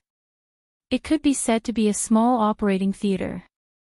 Siyu's face was calm. If not for his pale face, no one would be able to tell that he was injured. How's the child? The child is fine. The doctor wearing a mask obviously knew Siyu. He pressed a few times on Siyu and the others and clicked his tongue. You'd better worry about yourself first. Fu Yun heard the doctor say that Wenwen's problem was not serious, so she was relieved at first. But when she heard the last sentence, her heart jumped. How's Mr. Yu? Wenwen was restrained on another bed and could not move at all. She blinked her eyes and tried her best to turn her head to look over. She was silent and concerned. The doctor looked at Siyu and then at the anxious woman with red eyes. He said meaningfully, "Him. It's serious." However, before he could exaggerate, he received a warning glance from Siyu. Chapter 107. Fu Yun Ruo did not notice the sharp glances between Siyu and the doctor. She looked at the doctor nervously and fearfully, afraid that he would say something she did not want to hear. The doctor pursed his lips and then said to Fu Yunruo seriously, "Two of his ribs are broken and both of his hands are dislocated. However, his injuries are not serious and his life is not in danger. Otherwise, he would not be so calm and even want to see his employer make a fool of himself." Unfortunately, his employer's rare joke was not good. Siyu said, "I'm fine, don't worry." Fu Yunruo's tears fell drop by drop. "Don't cry, the child needs you." Fu Yunruo wiped her tears and looked at Wenwen in a panic. He was frightened and needed her the most. She had to be strong. Wenwen did not have any obvious injuries on his body, but he fell from a high place and his internal organs were shocked. He also suffered some internal injuries. The little person was lying on the small white bed and could not move. He looked pitiful. "Mommy!" Wenwen called out softly. His face was also a little pale. "Mommy is here." Fu Yunruo held Wenwen's little hand tightly. Her cold palm warmed up after a while. The ambulance stopped at the entrance of a hospital and entered from another side door. Then, it went directly into the operating room. Siyu suffered some internal injuries. Fortunately, the broken ribs did not poke into his internal organs. Although Siyu felt a little uncomfortable and felt pain when he breathed, it was not unbearable. During this period, Siyu did not faint. It was not obvious on his face, but in fact, he was suffering. He only felt better when he entered the operating room and was anesthetized. Wenwen also entered the operating room. His whole body had to be checked carefully. Fu Yunruo stayed outside alone and waited for them. She stood in the corridor and felt a chill from the bottom of her feet. It was so cold that she could not help but hug herself tightly. There were not many people in the corridor. There were only a few medical staff walking back and forth from time to time. There were only 1 or 2 patients.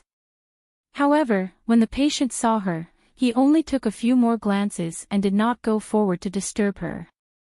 This was a private hospital that was famous for its exorbitant fees, highly skilled doctors, and strong privacy. It had always been a place where rich people came to when they were sick. Along the way, they did not meet any outsiders. Fu Yun stood straight in the corridor, and no one came forward to disturb her. After a long while, Fu Yun's slow brain finally started to work. She could not figure out how an accident could have happened. Was there a problem with the prop master? She obviously didn't feel any malice from him. Perhaps it was because one couldn't judge a book by its cover. She had seen with her own eyes that there was no problem with the props master's careful inspection. With the weight of Wenwen's small body, it was impossible for so many steel wires to be broken. It was obviously abnormal. If Fu Yun could guess, the wire must have been maliciously damaged after she left. Even if it was not the prop master, he knew who was the suspect. Thinking of this, Fu Yunruo quickly called Yuan Axayan. The phone was picked up as soon as it rang, and Yuan Axayan's concerned voice came over. "Yunruo, is there a situation with Siyu?" "No, Mr. Yu is still in the operating room." Fu Yunruo's voice was low, but she still remembered the reason why she called. "I want to tell you that even if the prop master did not do it, he still has some clues. The wire must have been damaged after I left." Fu Yunruo told Yuan Axayan everything that happened before and after the accident without any details, as she was afraid that she would miss out on a single detail. Yuan Axayan listened to her and said, "Don't worry, we have already found the culprit and are looking for him now. You can stay in the hospital at ease. Leave this matter to me." Yuan Axayan's voice was very calm, and inexplicably comforted Fu Yunruo's uneasy heart. When she heard that the culprit was confirmed, she immediately asked, "Who is it?" Yuan Axayan said a name, but Fu Yunruo had never heard of it before. However, Yuan Axayan said that he had already sent people to investigate this person. They did not believe it. If there was no one behind this, how could a total stranger do such a heinous thing? Yuan Axayan had already sent people to investigate, and he believed that the results would be found soon. Thank you for your hard work, Yuan Gu. This is what I should do. I will go to the hospital after I am done with the things here. Okay. With such a big thing happening, there needed to be someone outside to take charge. Yuan Axayan was the most suitable person, so no matter how worried he was, he suppressed his anxiety and stayed outside. His temper had been calm for too long, so long that people had forgotten his methods. Daring to make a move on his artiste, did he have 9 lives to squander? Fu Yunruo did not know that a storm was brewing outside, as this hospital seemed to be isolated from the outside world. After Fu Yunruo hung up the phone, her mind kept replaying the scene, and she felt a burst of fear in her heart. Fortunately, the position of the wire was not too high, but for a child with a tender body, if she fell from this height, even if she did not die, she would be crippled. Fu Yunruo had seen many news reports. There were countless cases of objects falling from high altitudes and people jumping off buildings to smash passers-by to death. If it was very high, not to mention when even Siyu could be, Fu Yunruo felt a chill when she thought of this. The other party was obviously targeting Wen or targeting her. In this world, she had always been kind to others and had never made enemies with anyone, except for the male and female leads in the original work. Fu Yunruo's first thought was that they were the most suspicious people behind the scenes. If something happened to Wen, it would be more painful than killing her. She would never be able to forgive herself for the rest of her life and would be trapped in guilt and regret. Fu Yunruo's attitude towards them had always been to avoid them as much as possible. She did not want to have too much interaction with them and only wanted to lead her own life. But today's matter had touched her bottom line. If they were really found to be related to this matter, she would not let them off. Wen was the first to come out. Fu Yunruo went over immediately and saw that Wen's eyes were closed. He did not react when he was pushed out. Fu Yunruo's heart skipped a beat and her face instantly turned pale. Wen, the doctor who followed them out, explained in time, the child is asleep. It's not a big deal. He doesn't have a concussion. He only has minor internal injuries. He needs to rest for a period of time. Don't do strenuous exercise or jump around. Wen was still young. He had suffered and was frightened. His body instinctively protected him. After all the checks were done, he had already fallen asleep. However, he did not seem to be sleeping well. His little brows were furrowed subconsciously. Fu Yunruo nodded repeatedly. She looked at Wen without blinking. Wen was pushed out by the medical staff. Fu Yunruo was not at ease. She looked at the operating theater that was still lit up and then looked at Wen. She hesitated for a moment before following them. They went to a high-class VIP ward. The medical staff carefully moved Wen to the bed and laid him down. There were also 2 medical staff who were on standby at any time. Fu Yunruo watched for a while and was sure that Wen would not wake up for a while. There were also nurses in the ward by the side. Hence, she walked out and went to the operating theater again. When Siyu came out of the operating theater, the effect of the anesthetic had not worn off. No matter how strong his willpower was, he could not hold on any longer and had already fallen asleep. Fu Yunruo saw that Siyu had changed into a plain hospital gown. His hands were fixed in plaster and his body was wrapped in elastic bandages. Fu Yunruo's eyes immediately turned red. "Doctor, how is he? Was he sure that he was not seriously injured?" Fu Yunruo was relieved because Siyu had been awake the whole time and the doctor said that his injuries were not serious. Looking at this, how could his injuries not be serious? The doctor explained in all seriousness, his joints have been reset, but he needs to recuperate well. He can't carry heavy objects or move his hands vigorously for the next 2 to 3 years. His ribs have been reset through surgery and his internal organs have been injured. He needs to rest for at least half a year to recover. Siyu had been awake the whole time and had relied on his strong willpower to support himself. For joints in his hands had been dislocated and were severely strained. His internal injuries were not light either. If it were an ordinary person, he would have been in so much pain that he would have fainted on his own. However, Siyu did not want his child and his mother to worry, so he forced himself to hold on. The doctor did not have any intention of covering up for Siyu. After slightly exaggerating his injuries, he even sighed. When Fu Yunruo heard this, she felt guilty, grateful, and sad. Her eyes turned red again. If Siyu did not run out to replace her, he would not have been injured. Siyu did it to save her, and when this was also the first time that Fu Yunruo realized that she had the potential to be a sprint champion. She did not know how she ran over in 1 or 2 seconds. She also did not know that Siyu would come over in such a timely manner. Wen was her child, so she did not hesitate to protect her child. What about Siyu? Fu Yunruo could not help but believe that in Siyu's heart, Wen and her were so important that he would risk his own safety to protect them. Siyu was sent to the VIP ward. When Fu Yunruo looked up, she found it familiar. She even saw the medical staff in the room. Wasn't this Wen's ward? This VIP ward was more than 100 square meters. There was also another room. Perhaps it was usually used to accompany the ward, but it did not affect its use. Very quickly, it was tidied up for Siyu to stay in. Rounding up, they were staying in the same ward. Fu Yunruo did not have any objections.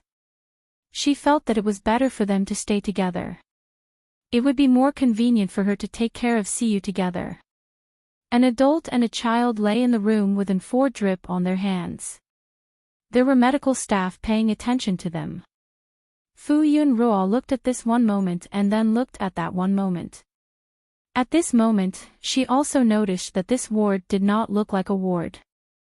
Not to mention that it was spacious. If she had not been in the hospital all this time, she would have thought that she was staying in someone's house. This house looked like a normal house. The overall color was not pure white. Instead, it was very indifferent and comfortable gray. It was matched with warm soft clothes. There was a large screen television hanging on one side of the wall. There was also a sofa and a coffee table. She did not know that the hospital had such a ward, but at least it looked more comfortable. Staying in such a ward to recuperate made her feel less depressed. Wen did not sleep well. His consciousness seemed to have returned to his previous life. He stood at the edge of the rooftop of a tall building and looked down. In the distance, there was an endless stream of traffic. He was as small as an ant. The wind was not gentle, and it made him sway. At that time, he was like a rat crossing the street. Everyone wanted to beat him up. He had a bad reputation and had nothing. He was deserted by everyone. Those who were unwilling to stay away from him and betrayed his close friends were implicated by him and did not have a good ending. Some died, some were injured, and some were forced to go abroad and never returned.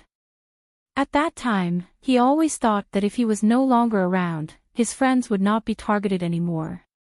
He resented the injustice in this world. He resented those who forced him to go to this point. The invisible wind whistled past his ears. A strong sense of weightlessness came over him. The little person on the bed suddenly opened his eyes. Wen panted lightly. His large eyes were filled with deep depression. Baby. Fu Yunruo had just come out of Siyu's room when she heard movement from the bed. She hurriedly ran over. Baby, you're awake.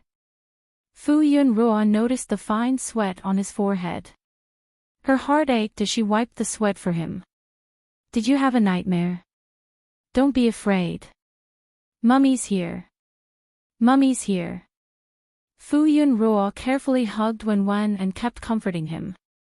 Wenwen lay in Fu Yunruo's arms. He was surrounded by a familiar aura. His eyes slowly regained their clarity. Mummy. Wenwen's voice was a little hoarse. He looked up at Fu Yunruo and could not help but hug her with both hands. He buried his head in her shoulders. Wenwen lowered his eyelashes to hide the emotions in his eyes. He muttered a few times. Fu Yunruo responded every time. Wenwen clenched Fu Yunruo's small hand tightly. Because he had a chance to start over, he did not resent the injustice of the heavens. All the disasters in his previous life had not happened yet. He still had the chance to prevent all the disasters from happening. In this life, even if those annoying people were jumping around, they had not done those things in this life. At most, he had only expressed his displeasure and did not do anything. He thought that he had to be a good child. Moreover, he had always been under his mummy's eyes. He did not dare to do anything bad. He did not want his mummy to be disappointed in him. He never thought that they would want his life. Wenwen thought that since this was the case, they could not blame him. Mummy, where's Uncle Yu? Wenwen restrained the emotions in his eyes. He thought of Siyu who had always protected him. His heart was even more complicated. He did not expect that Siyu would disregard the danger to save him. Because he did not appear in his previous life, the awkwardness caused him to waver. In the past, he had walked into a dead end. Even if he knew that he could not be blamed, he could not help but feel resentful. If he had appeared, would the ending be different? Perhaps he could have lived a happy life like this in his previous life. Wenwen kept thinking about what his mummy had explained to him. He did not know of their existence, so he did not appear. If he knew, he would definitely come to find them. It could only be said that his previous life was a mistake due to a combination of factors. In his previous life, he had no parents. Then in this life, with his mummy's love and daddy's love, wouldn't he be happier? Could it be that he had to wait until he lost them before he regretted it? Wenwen thought of the dazzling pool of blood he saw when he looked up. His small body could not help but tremble. He's in the next room. Fu Yunruo hugged Wenwen and comforted him. Wenwen looked up. His big watery eyes looked at Fu Yunruo. I want to see him, okay. Fu Yunruo carefully carried Wenwen and walked to the next room. Uncle Yu has just finished his surgery and is resting. Let's be careful. Take a look. Before Fu Yunruo could finish speaking, she saw that the person who was originally sleeping on the bed had already sat up with the help of the medical staff. His back was leaning against the soft cushion. Mr. Yu, you're awake. Fu Yunruo was pleasantly surprised. She walked over and asked with concern, does your body still hurt? Do you want the doctor to come over and give you a painkiller? Fu Yunruo looked at the plaster bandages. His heart was throbbing with pain. No need, I'm fine. The effect of the anesthesia was slowly wearing off. Siyu felt the pain all over his body, but he could still endure it. There was nothing unusual on his face. Siyu's eyes were smiling. He looked at Wenwen. Seeing that he was not energetic, there was nothing wrong with his body, so he asked about Wenwen's injuries again. Fu Yunruo repeated the doctor's words in detail. Wenwen's eyes were fixed on Siyu. Seeing the bandages on his body, he felt extremely uncomfortable. Siyu saw that Wenwen was looking at him and could not help but ask, Wenwen, come over and let me hug you. Although the little guy was fine, Siyu really wanted to hug him. Wenwen stayed in Fu Yunruo's arms, hesitating and not moving. Siyut subconsciously wanted to raise his head, but his hands were fixed in the plaster. Moving for a long time would cause a heart-wrenching pain. Fu Yunruo quickly said, "Don't move." She lowered her head and looked at Wenwen. She carried him over and carefully placed him on the bed. Siyu looked at Wenwen. His voice was low and weak. "I can't move my hands. Wenwen, come over and hug me, okay?" Wenwen sat by the bed. He looked at Siyu and hesitated for a while. Then, he slowly moved over and took the initiative to gently lean against Siyu's side. Because Siyu's body and hands were in plaster and bandages, Wenwen did not dare to press on him. Hence, he leaned against him gently. Even so, Siyu was already very satisfied. This was the first time Wenwen had been so close to him. Wenwen leaned against him and did not say a word. Fu Yunruo looked at the adult and child. She did not know why, but she suddenly felt sad. However, this heartwarming scene did not last long and was quickly broken. Yuan Axean came to the hospital with a large group of people. Ruo, where is Wenwen? How are his injuries? Uncle Guo deliberately lowered his voice but could not hide his anxiety. He walked in front and saw Wenwen leaning against Siyu. He quickly went over. "Wenwen, my dear, where are you injured?" Fu Yunruo looked around and saw the large group of people. She was stunned. "Why are all of you here?" Tian said, "How can we not come over when such a big thing happened? Are you all okay?" Not only did Uncle Guo and Tian come, but Qian Xingnan and Qi Weiqing also came. If it weren't for the fact that there were people at the flower garden, Uncle Zhang and the rest would have come too. Tian and the rest heard the news immediately and immediately confirmed it with Yuan Axean. Tian was in charge of Fu Yunruo's studio and worked closely with Yuan Axean's team. Yuan Axean did not hide it and told Tian the truth. When Tian heard that Wenwen had fallen from a high place, how could she sit still? After helping to control the public opinion online, she asked for the hospital's address and rushed over. As for Uncle Guo, it was Qi Weiqing who spread the news. Qi Weiqing only dared to tell the teacher after confirming that Wenwen's injuries were not serious. Otherwise, he would definitely have kept it a secret. When Uncle Guo heard that Wenwen was injured, he immediately put down what he was doing and asked Qi Weiqing to send him over. When Fu Yunruo saw that Uncle Guo had also come, she looked at Brother Qi disapprovingly.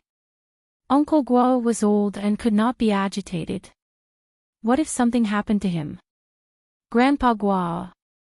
Wenwen saw Uncle Guo and called out listlessly. Uncle Guo's heart ached. Wenwen. Grandpa Guo, don't worry. I'm fine. It's Uncle Yu. Uncle Guo's gaze shifted to Siyu. He had just saved Wenwen's life. Uncle Guo could not pull a long face and tried to maintain a kind and benevolent expression. Thank you for protecting Wenwen. Siyu smiled and said, "This is what I should do." Uncle Guo immediately pulled a long face and stopped talking to him. He lowered his head and asked about Wenwen's well-being.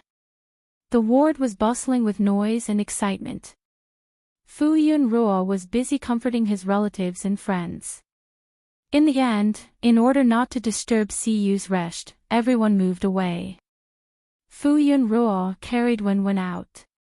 They sat outside and talked softly. Wenwen was already sticking to Fu Yunruo's side. Fu Yunruo was now afraid of losing Wenwen. Only by carrying Wenwen would he feel safe. He did not mind his weight and carried him wherever he went. When he was tired, he would sit on the sofa. Fu Yunruo only dared to carry him all the time after confirming with the doctor. His injuries required rest, but as long as he did not move too much, he would be fine. Wenwen stayed in Fu Yunruo's arms and did not move at all. It was no different from lying on the bed. Wenwen was also afraid of leaving his mother. Everyone else came out. Yuan Axian did not follow them out. Instead, he pulled out a stool and sat by the bed. He looked like he was going to have a long talk. He reported the results of the investigation to CU. CU subordinates were very outstanding. Yuan Axian used them to investigate this time and found out the cause and effect in half a day. As expected, it was the young man who had run away. They caught him at a bus station. Fortunately, they arrived in time. Otherwise, he would have run away. At first, the man refused to admit it, but not long after, they managed to pry open his mouth. They checked the man's life and all of his bank accounts. There was no abnormal cash flow in his account, and he had not come into contact with strangers. It seemed like he had no motive, but this person was Feng Shui's fanatic. He saw Feng Shui as his goddess and mingled in forums and groups of all sizes. Ever since the news spread in the group that his goddess had been banned because she had offended someone, he had been cursing the person who hurt his goddess. In his opinion, his goddess was very good. However, Fu Yunruo dared to be dissatisfied.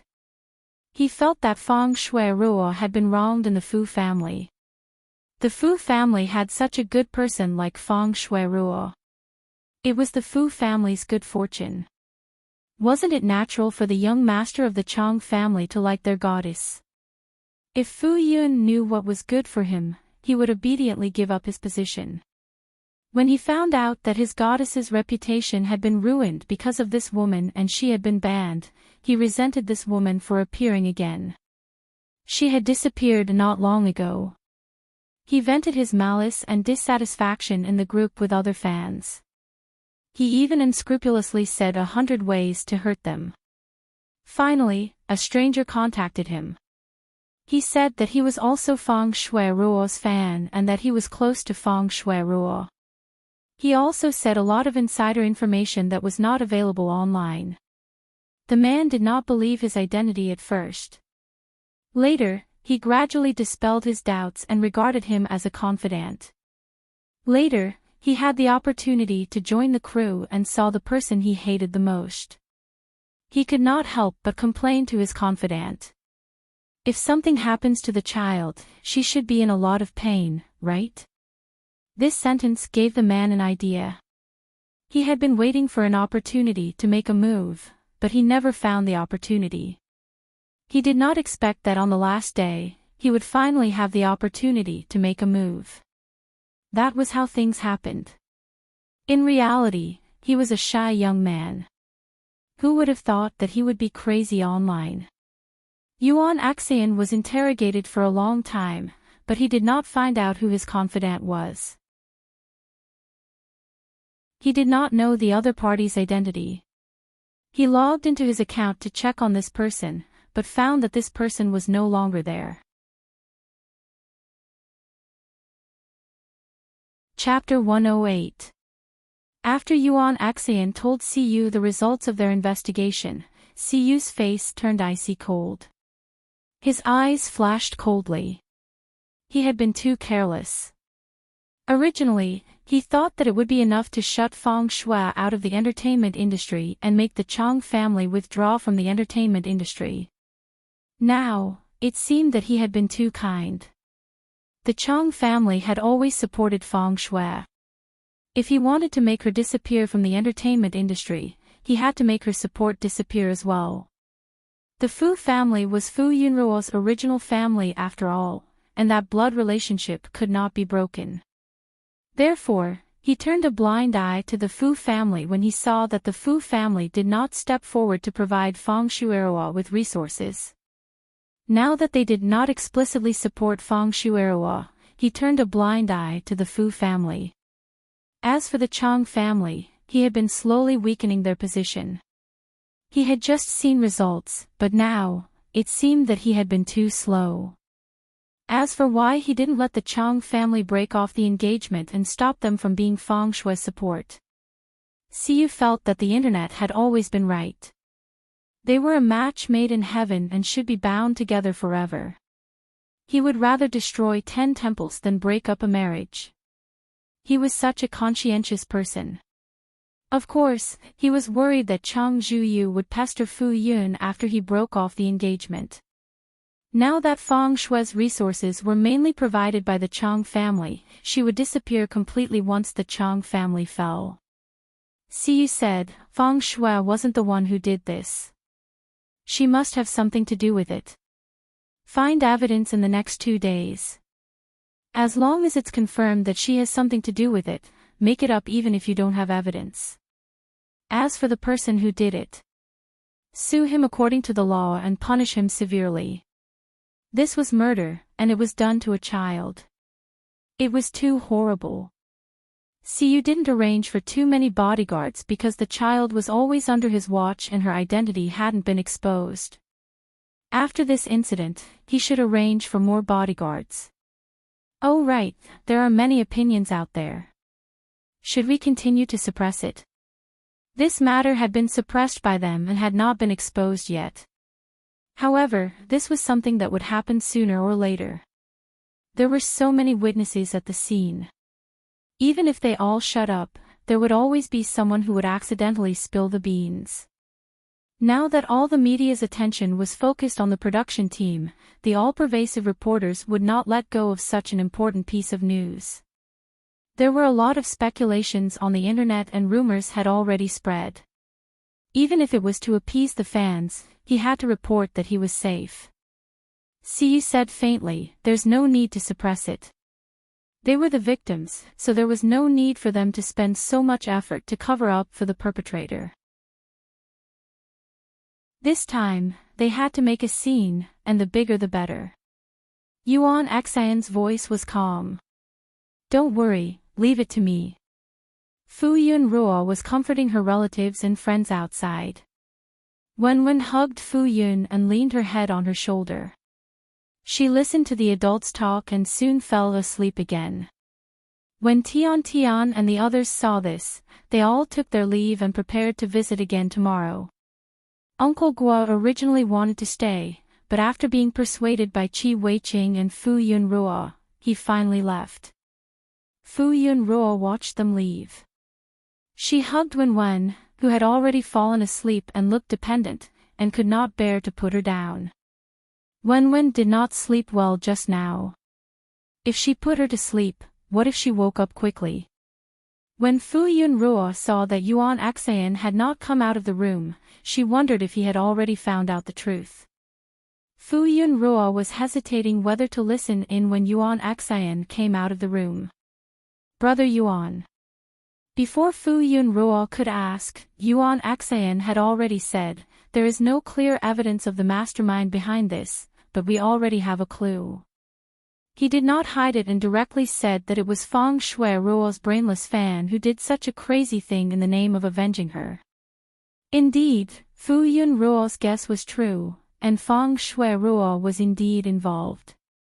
When she heard that someone had induced him to do it, Fu Yun Ruo also guessed that it was Feng Shui Ruo.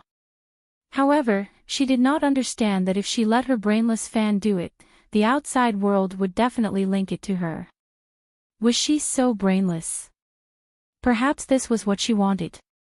In the name of being implicated by her fan, she abused her fan and made others sympathize with her. She also turned herself into a victim. Was she so confident that she would not be implicated? Was she sure that she had wiped her tail clean? After Yuan Xian finished explaining to Fu Yun Ruo, he quickly left. Fu Yun Ruo carried Wen and knocked on the door. When she heard Siyu's voice, she pushed the door open and entered. Siyu was still leaning against the cushion and looked at Fu Yun Ruo. Seeing that she kept carrying Wen, he said, why don't you put her to bed? The little guy was not light, and it would be very tiring to carry her all the time.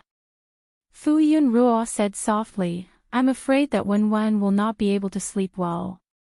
Whether it was an adult or a child, if they were sick or injured, they would recover quickly by sleeping more. When Si Yu saw Fu Yunruo's nervous look, he understood that not only was the child frightened, but even Fu Yunruo was also very frightened. She would only feel at ease when she carried the child. Hence, he said softly, "Why don't you put her on my bed and watch from the side?" With them by her side, Wen should be able to sleep well. Fu Yunruo hesitated for a moment, but in the end, she did not refuse. She carefully placed Wen on the side of the bed and covered her with a blanket. Wen lay on the bed and moved. Fu Yunruo gently comforted her and did not wake her up in the end. Fu Yunruo heaved a sigh of relief and sat on a stool at the side. Although this was a hospital bed, it was much bigger than a single bed in an ordinary hospital. Si Yu's other bed was more than enough for Wen to sleep on. Fu Yunruo looked at Wen attentively and pinched her arm.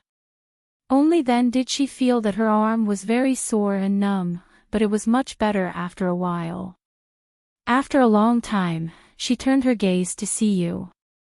She noticed that his lips were a little dry and felt very apologetic. Then, she went to pour a cup of warm water for Si Yu. Most of her attention was on Wen, but Si Yu was on their hands, so she should not ignore him. "Drink some water," Fu Yunruo said. Si Yu thanked her, then looked at Fu Yunruo and said, "You're going to feed me?" Fu Yunruo was stunned. Her gaze wandered around his hands that were in plaster, and she felt even more apologetic. "Sorry, I forgot." His hands could not move, so she had to pass him the cup. Fu Yunruo leaned over slightly and passed the cup to his lips. Si Yu cooperated and drank half the cup. Fu Yunruo put the cup aside and asked softly, "Are there any nurses in the hospital? If you're like this, do you need to find a nurse for help?" Fu Yunruo was very worried. Now that his hands could not move, his body could not move, and there must be a lot of inconveniences in his life. He could not do without someone to take care of him. Si Yu said, "I'm already looking for one." After all, he was still a public figure, so looking for a nurse was more cautious. "Don't worry, I'm fine." Before he could finish speaking, the doctor arrived. This doctor was the young doctor who had personally operated on Si Yu. He had been wearing a mask previously, so Fu Yunruo did not pay attention to his appearance. She only heard that he sounded very young. Now that the other party had taken off his mask, his handsome face was revealed. He was indeed very young and looked to be in his early 30s. However, he looked a little familiar.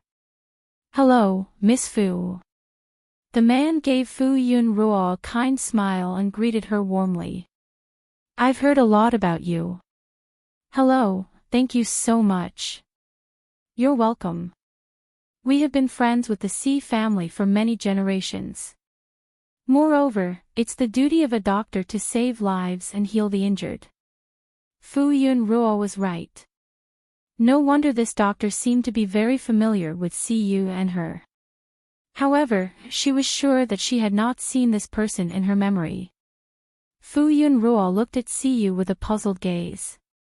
Si Yu explained, "His surname is Mang. You can call him Dr. Mang." When Fu Yunruo heard this surname, she quickly thought of Dr. Meng who had come to treat her when she was sick a few months ago. No wonder she felt that he looked familiar. Didn't he look a little similar to Dr. Meng? Very quickly, Fu Yunruo understood their relationship. This Dr. Meng was Dr. Meng's cousin. The Meng family had been in the medical field for generations and could be said to be a medical family. Everyone in the Meng family was in the medical field. Because of their family background, all of them had inherited the medical talent of the Meng family. Moreover, their primary education was medical books such as the Compendium of Materia Medica. Therefore, the children of the Meng family were all very outstanding in the medical field. Although this Dr. Meng was young, he was already a specialist and a chief physician. He was also an attending physician and had performed countless surgeries.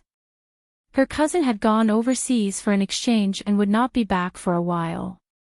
Therefore, when Siyu was in trouble, Dr. Meng Xiao was in charge. As for their relationship with the Si family, they were already very close after a few generations. Everyone in the Meng family had extraordinary achievements in the medical field, but they did not have the talent for business. On the other hand, the Si family had some businesses that involved medicine. Whether it was the top medical equipment, the pharmaceutical industry, or high-class private hospitals, they were all involved. Moreover, the Si family had many top biological research institutes and many private territories that had naturally expensive medicinal herbs. They also had strong capital. The Meng family had been working with the Si family for a long time, so it could be said to be a win-win situation. They would unconditionally support the Meng family's medical research and development, and the Meng family would serve the Si family. In the Meng family, some worked in the Biological Genetic Research Institute, while others worked in the hospital. The Si family was also very generous and gave the Meng family some shares in the research institutes and hospitals. The Meng family did not have to worry about money and could focus on medical research. The Si family had a trusted medical team and did not have to worry about illness. Wasn't it a win-win situation? On the other hand, the Meng family had a daughter who married into the Si family. Strictly speaking, they were still related by marriage. However, now that they were separated by 3 or 4 generations, the relationship was very thin. Of course, Fu Yun did not know about the deeper and more complicated relationship between the Meng family and Siyu. When she heard that Dr. Meng and Dr. Meng were cousins, she felt even more close. She was concerned and asked if he could help find a nurse and when would she come. Dr. Meng patted his head and said apologetically, "The hospital hasn't found a suitable one yet. You also know that he is a public figure. Most of the hospital's nurses are his fans. Female nurses are not suitable to take care of him. As for male nurses, the hospital doesn't have many of them.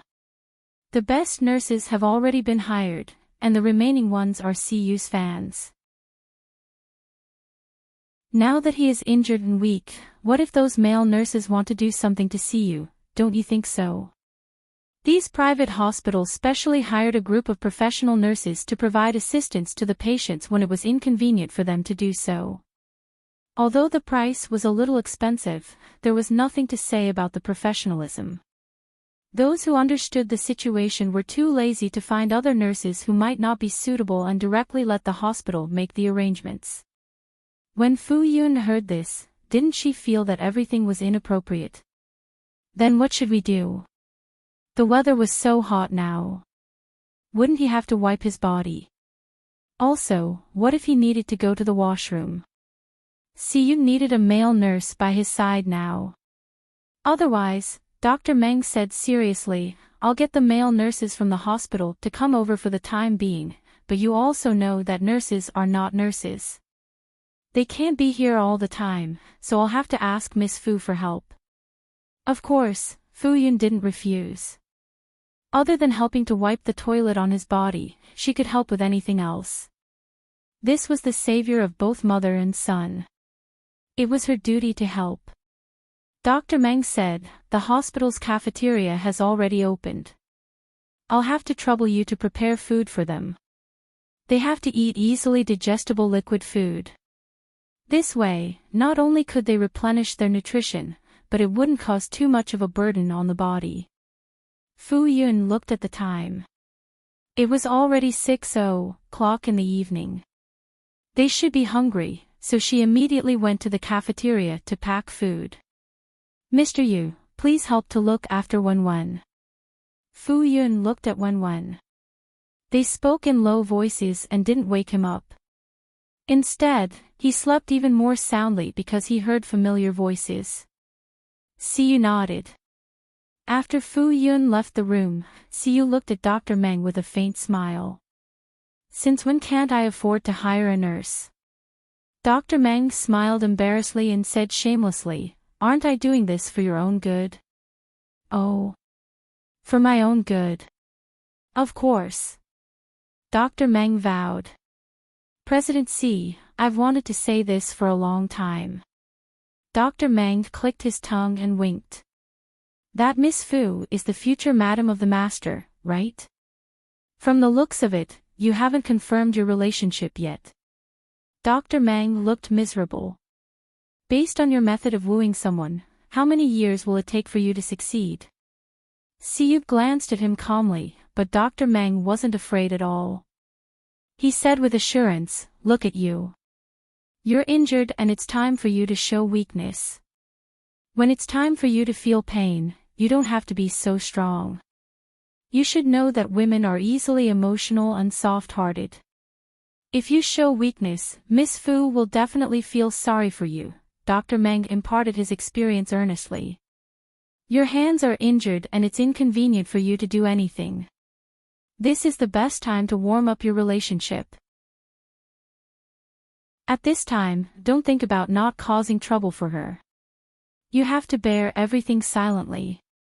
If you ask me, why do you need a nurse?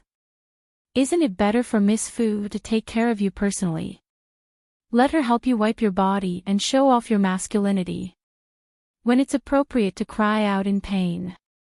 I'm sure you'll get her easily. Siyu, Dr. Meng looked as if he expected better from Siyu. He had never met someone so inexperienced. He didn't even know how to woo someone. TSK. Siyu looked up and glanced at him. Why are you so good at this? Are you no longer single? Dr. Meng. Life is hard, brother. I'm someone who has had 3 girlfriends. Dr. Meng emphasized. Oh. Siyu was indifferent. So you're no longer single? Dr. Meng. Goodbye. Our fake brotherly relationship is gone. Dr. Meng saw that Siyu was so energetic, so he checked again and left in a huff. If he were to give Siyu any more advice, he would be out of his mind. Siyu didn't care about the angry Dr. Meng. He didn't feel guilty about stabbing his brother in the heart at all. What he said was the truth. How could a single person have the cheek to impart his experience to him? He sneered. I heard everything. A childish voice sounded faintly. Siyu lowered his head and saw that Wenwen had woken up. She was looking at Siyu with her big bright eyes. Siyu. When did you wake up? When Uncle Doctor imparts his experience to you. Siyu, Wenwen's gaze was complicated. In the past, he would have exploded when he heard these words. But now, Wenwen looked at the plaster bandages. He couldn't explode. Fu Yun came back with the packed lunchbox and bumped into Dr. Meng, who was leaving the room. Fu Yun greeted him.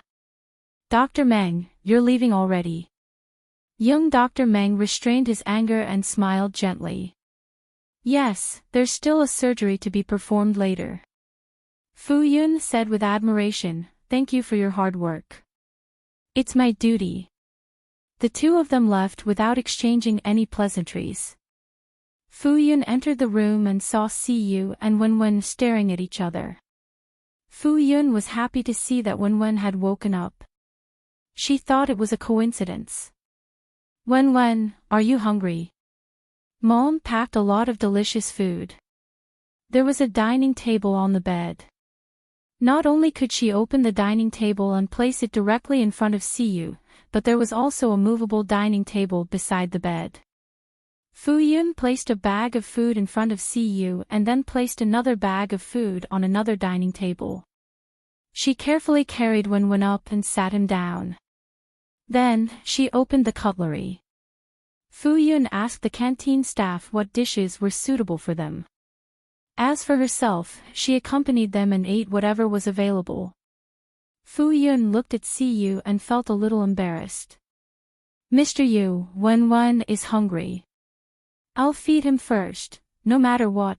Wenwen was the most important in Fu Yun's heart. Siyu understood, but he still felt a little jealous when he saw that his position was not as good as Wenwen's. But what could he do? This child was also his. Wen was still quite happy. When he realized that he was still number one in his mother's heart compared to Siyu's, the remaining sense of rejection disappeared instantly. Fu Yun fed Wen first. The little guy was weak now, so his mother had to feed him personally. Fu Yun gave in to him. Wen knew that Fu Yun definitely had not eaten yet, so she said, "Mom, eat too." Fu Yun originally said that she would eat after feeding them, but she could not resist Wen's insistence. Even Siyu said, "Eat with Wen first. I'm not in a hurry." In the end, under the insistence of the adult and child, Fu Yun ate with Wen. Basically, when Wen was full, Fu Yun would also be full after Fu Yun finished. As expected of a high-class private hospital, these patient meals were not worse than those prepared by a 5-star chef. Although the taste was lighter, it had a unique flavor. Fu Yun originally wanted to personally deliver meals to them tomorrow, but now that the canteen's food was so delicious, she did not need to spend so much time preparing 3 meals. She might as well use it to accompany the child, and Siyu. After eating, Fu Yun immediately prepared to feed Siyu. The lunchbox was still warm, and Fu Yun took turns to use the spoon and chopsticks. At first, Fu Yun was very careful. After all, it was her first time taking care of an adult, and it was different from taking care of Wen. However, after familiarizing herself with it, she felt that there was no difference in feeding the adult and child. Wen watched as his mother took care of Siyu, and Siyu looked at his mother attentively and gently. He felt a little awkward and felt that his mother was about to be snatched away. He was unhappy. Humph. Siyu looked at the exquisite eyes in front of him, who was focused on feeding him. Suddenly, his heart skipped a beat. He suddenly felt that Xiao Meng's words seemed to make some sense. The family of 3 in the hospital was getting along with each other tenderly, but outside, there was a storm of blood. After more and more evidence came out that Wen and Siyu were injured on set, more and more fans started to make a fuss. Siyu's family's fans were already a huge force. There were also Wen and Fu Yun Ruo's fans. No matter how many fans they had, when they gathered their strength, it was as if they had entered an uninhabited land. The other fans kept quiet and did not dare to show their faces. Recently, Apple Entertainment could not withstand the pressure. In order to appease the fans, the company officially admitted that Siyu and Wen were injured. However, they also said that their lives were not in danger. They were now hospitalized and hoped that the fans would remain calm. When the fans heard the news, they were not at all uneasy and were very irritable. They were not appeased at all and demanded an explanation from the production team. They also pestered the company to ask about the details of the injuries. Some rational fans tried their best to appease the fans who had lost control of their emotions, but they also asked for an explanation. In the end, the police announced a case on their official website. It was like a drop of water falling into hot oil, causing an explosion. The officials announced a criminal case. Although they did not directly state the names, they directly referred to a certain production team and a certain celebrity.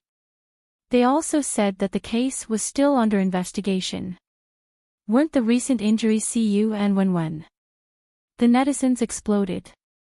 Their idol's injuries were not an accident, but a premeditated murder. How could this be? The all-pervasive netizens dug deeper into the matter, and the actual facts were revealed one by one.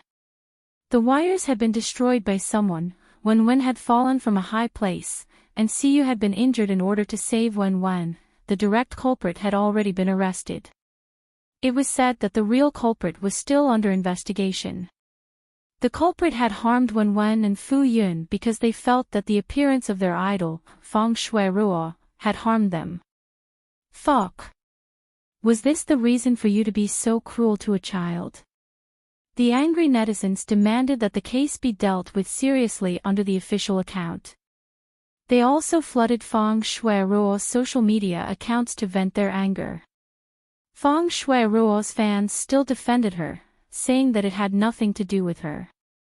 They were anti-fans, not the real Snowball, and that the actions of fans had nothing to do with their idol. Some people also felt that Feng Shui-ruo was unlucky and was implicated by fans. However, as the video was released, the originally rational netizens instantly lost their minds.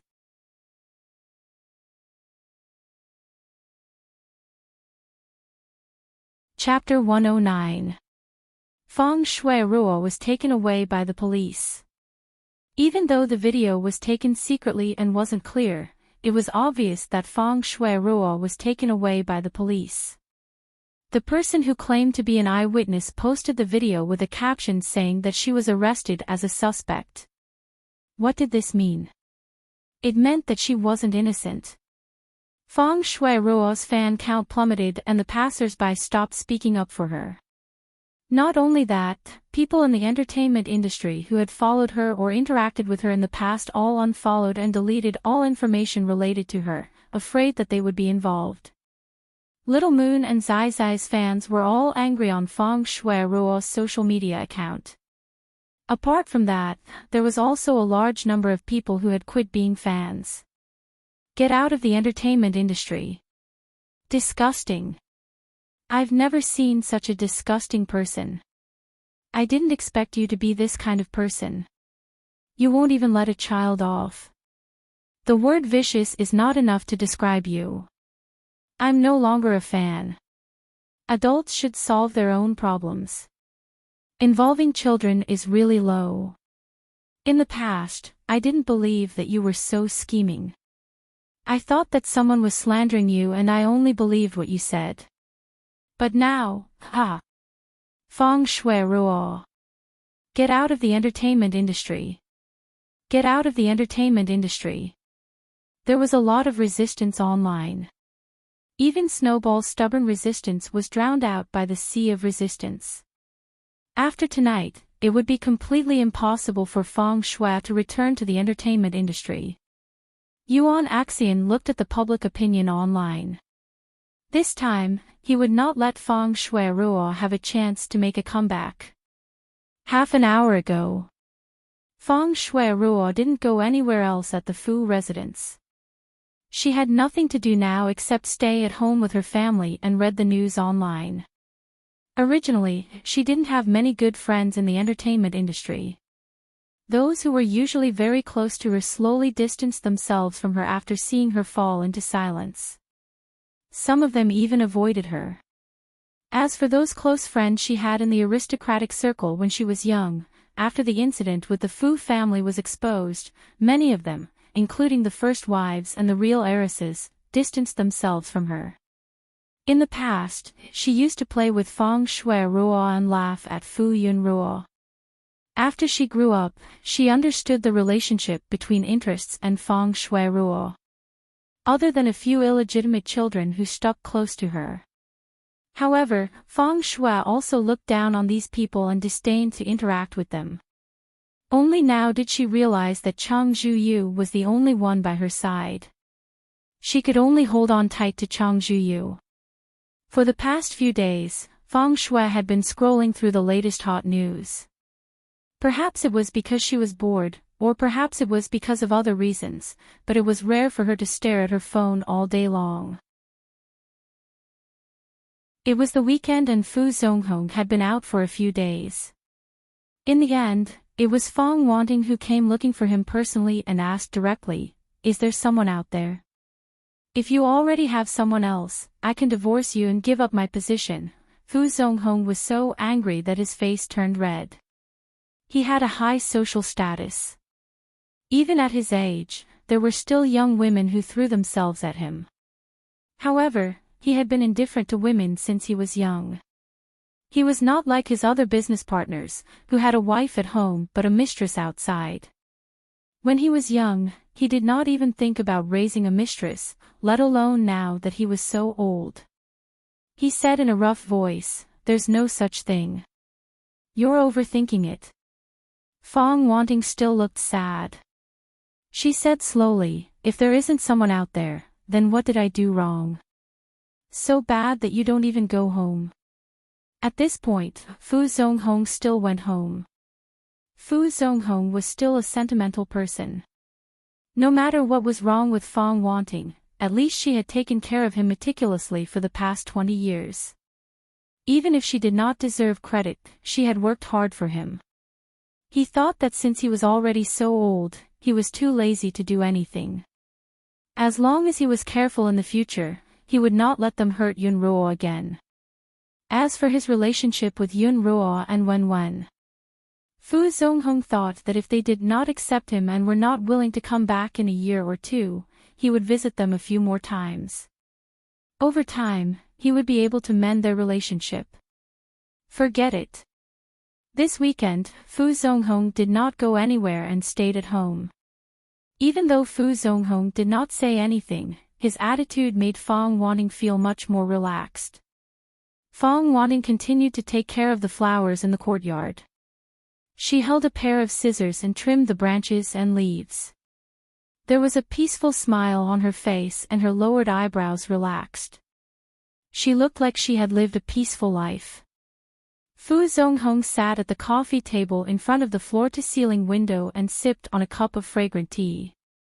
He turned his head to look out of the courtyard and his brows unconsciously relaxed. However, not long after, his phone suddenly rang. Fu Zonghong saw that it was his personal assistant calling. He knew that his personal assistant would not disturb him if it was not an urgent matter when he was resting. Hence, he answered the call. Chairman Fu, something has happened. When Fu Zonghong heard what his personal assistant said, his brows furrowed tightly. He suddenly stood up and asked in a deep voice, "Are you sure?" Fong Wanting looked up and saw that Fu Zonghong had stood up and was not paying attention to her. He seemed to be on the phone. She saw that Fu Zonghong's expression was serious and felt a little worried. Hence, she walked into the room. "Old Fu, what's wrong?" Fu Zonghong looked up at Fong Wanting. At that moment, his gaze was unfamiliar and scrutinizing. Fong Wanting's heart skipped a beat. What happened? She suddenly had an ominous feeling. Did that girl do something stupid behind her back again? Before Fu Zonghong could say anything, the doorbell suddenly rang. The servant went to open the door and saw a few uniformed police officers. "Who are you looking for?" The servant did not dare to stop them and respectfully invited them into the house. Someone immediately went to inform the master. "Mr. Fu, the police are here." Fu Zonghong was surprised for a moment. He seemed to have thought of something and his gaze turned cold. "Let them in." Fong Wanting felt uneasy. She went closer to Fu Zonghong and asked, "Why are the police here?" Fu Zonghong ignored her and walked out. Fong Wanting had no choice but to follow him. "Mr. Fu, madam." The police officers who came were considered polite, but their expressions were serious. Fu Zonghong asked politely, "It's not only you who have come to my humble abode. Is there anything important?" The police officers looked around and asked, "Is Fong Shuiruo here?" Fu Zonghong's expression turned cold. He said to the servant beside him, "Ask Shuiruo to come down." Fong Wanting frowned and asked uneasily, "Officers, why are you looking for my Shuiruo?" An older police officer said seriously, "We suspect that she is related to a murder case and we need her to assist in the investigation." Fong Wanting's expression changed immediately. "Is there a misunderstanding? My Shuiruo is weak. She didn't even dare to step on an ant since she was young. If there is a misunderstanding, we can explain it at the police station. My Shuiruo is a public figure. How can she go to the police station? If there is such a misunderstanding and the news gets out, she will be too ashamed to face the public.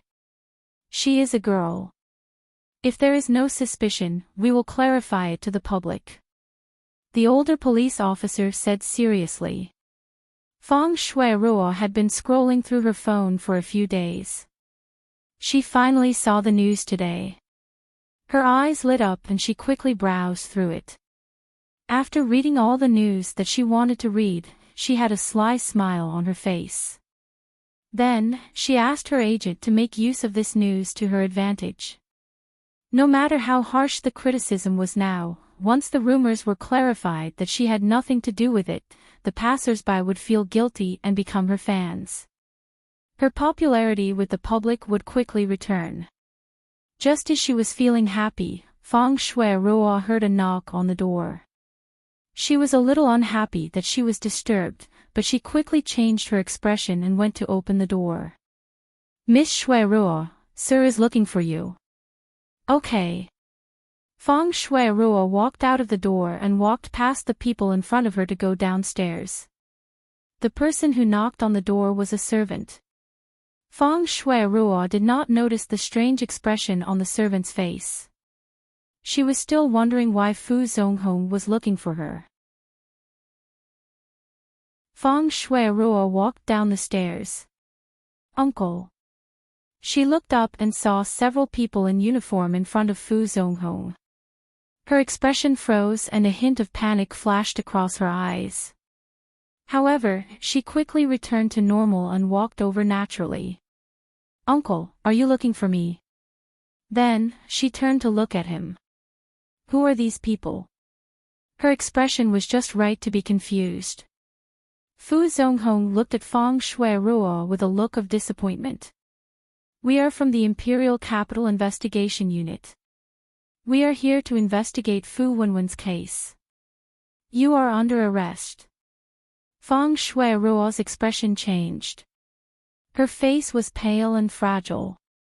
"Wenwen's case has nothing to do with me. I have been at home all this time," Feng Shui-ruo interrupted him.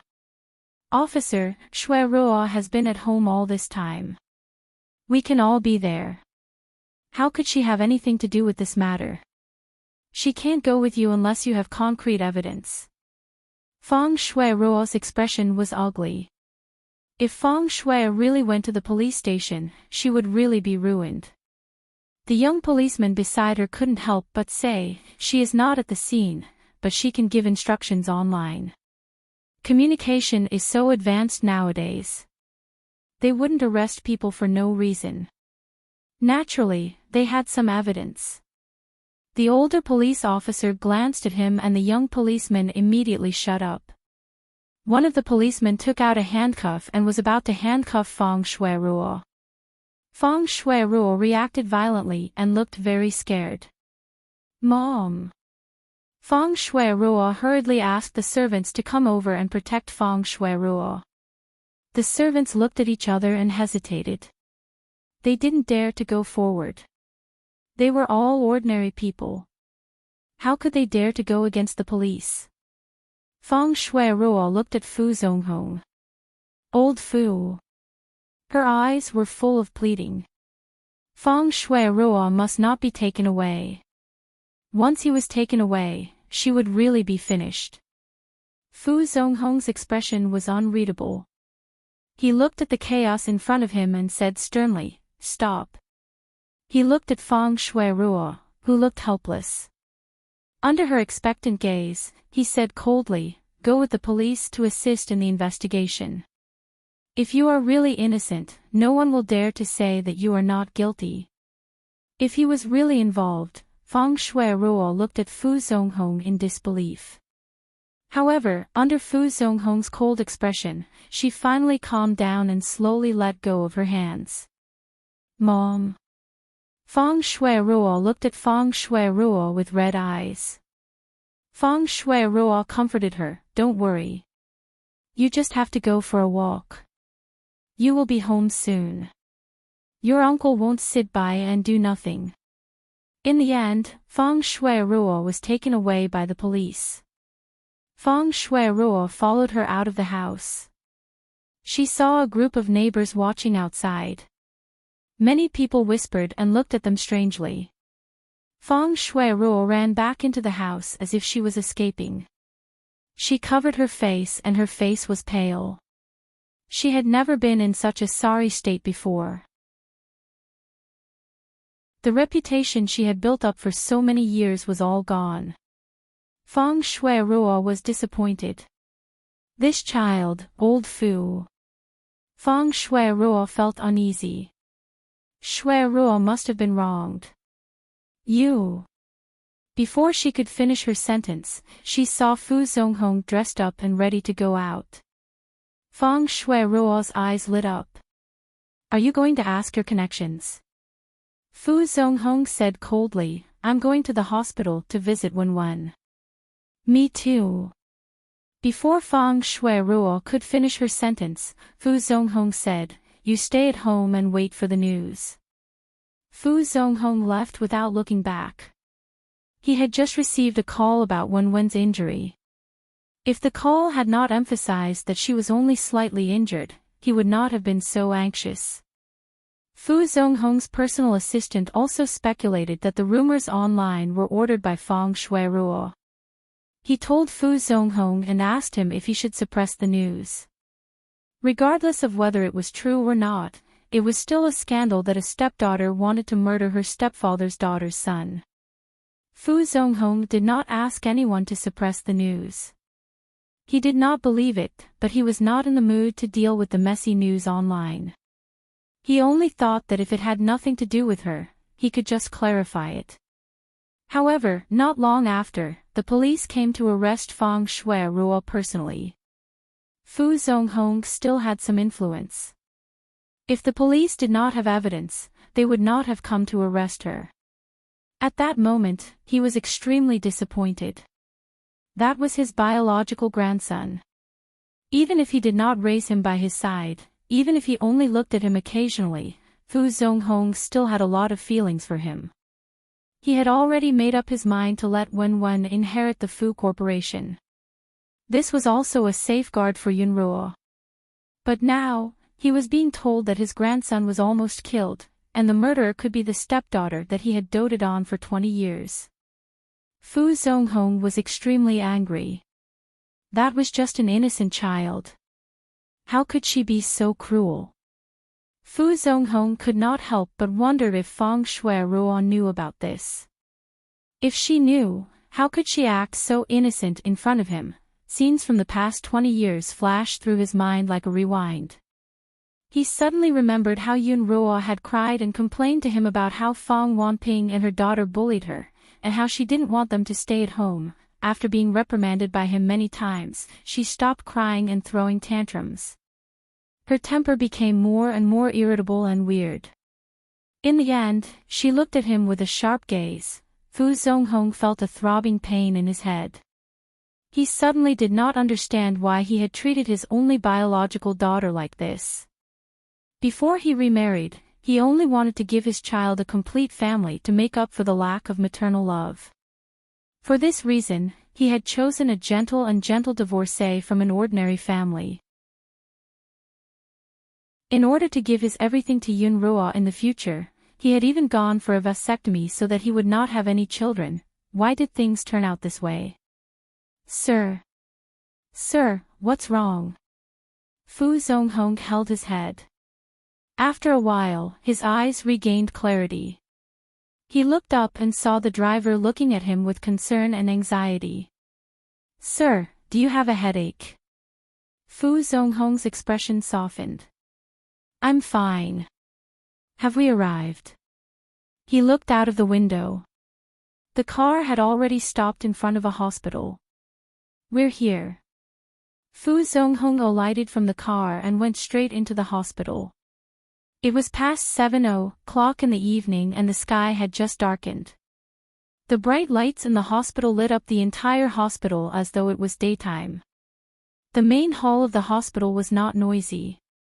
There were not many people walking in and out, but it was not deserted either. Fu Zonghong went straight to the front desk. He showed his identity and requested to see Fu Wenwen. The lady at the front desk made a call to confirm and said apologetically, I'm sorry, the patient does not wish to see you. Siyu saw that Fu Yunruo had a strange expression on her face after she hung up on the hospital. She immediately asked, "Chairman Fu is coming?" Fu Yunruo responded. "You agreed?" Fu Yunruo shook her head. No. She was now angry at Fu Zonghong and did not want to see him. Moreover, she had just heard that Fang Shui-ruo had been arrested and Fu Zonghong was here. Who knew what he was here for? Siyu did not ask any more questions. Fu Yunruo looked at Wen. The little girl was sitting on the bed. Her black eyes were full of energy. Her heart instantly melted.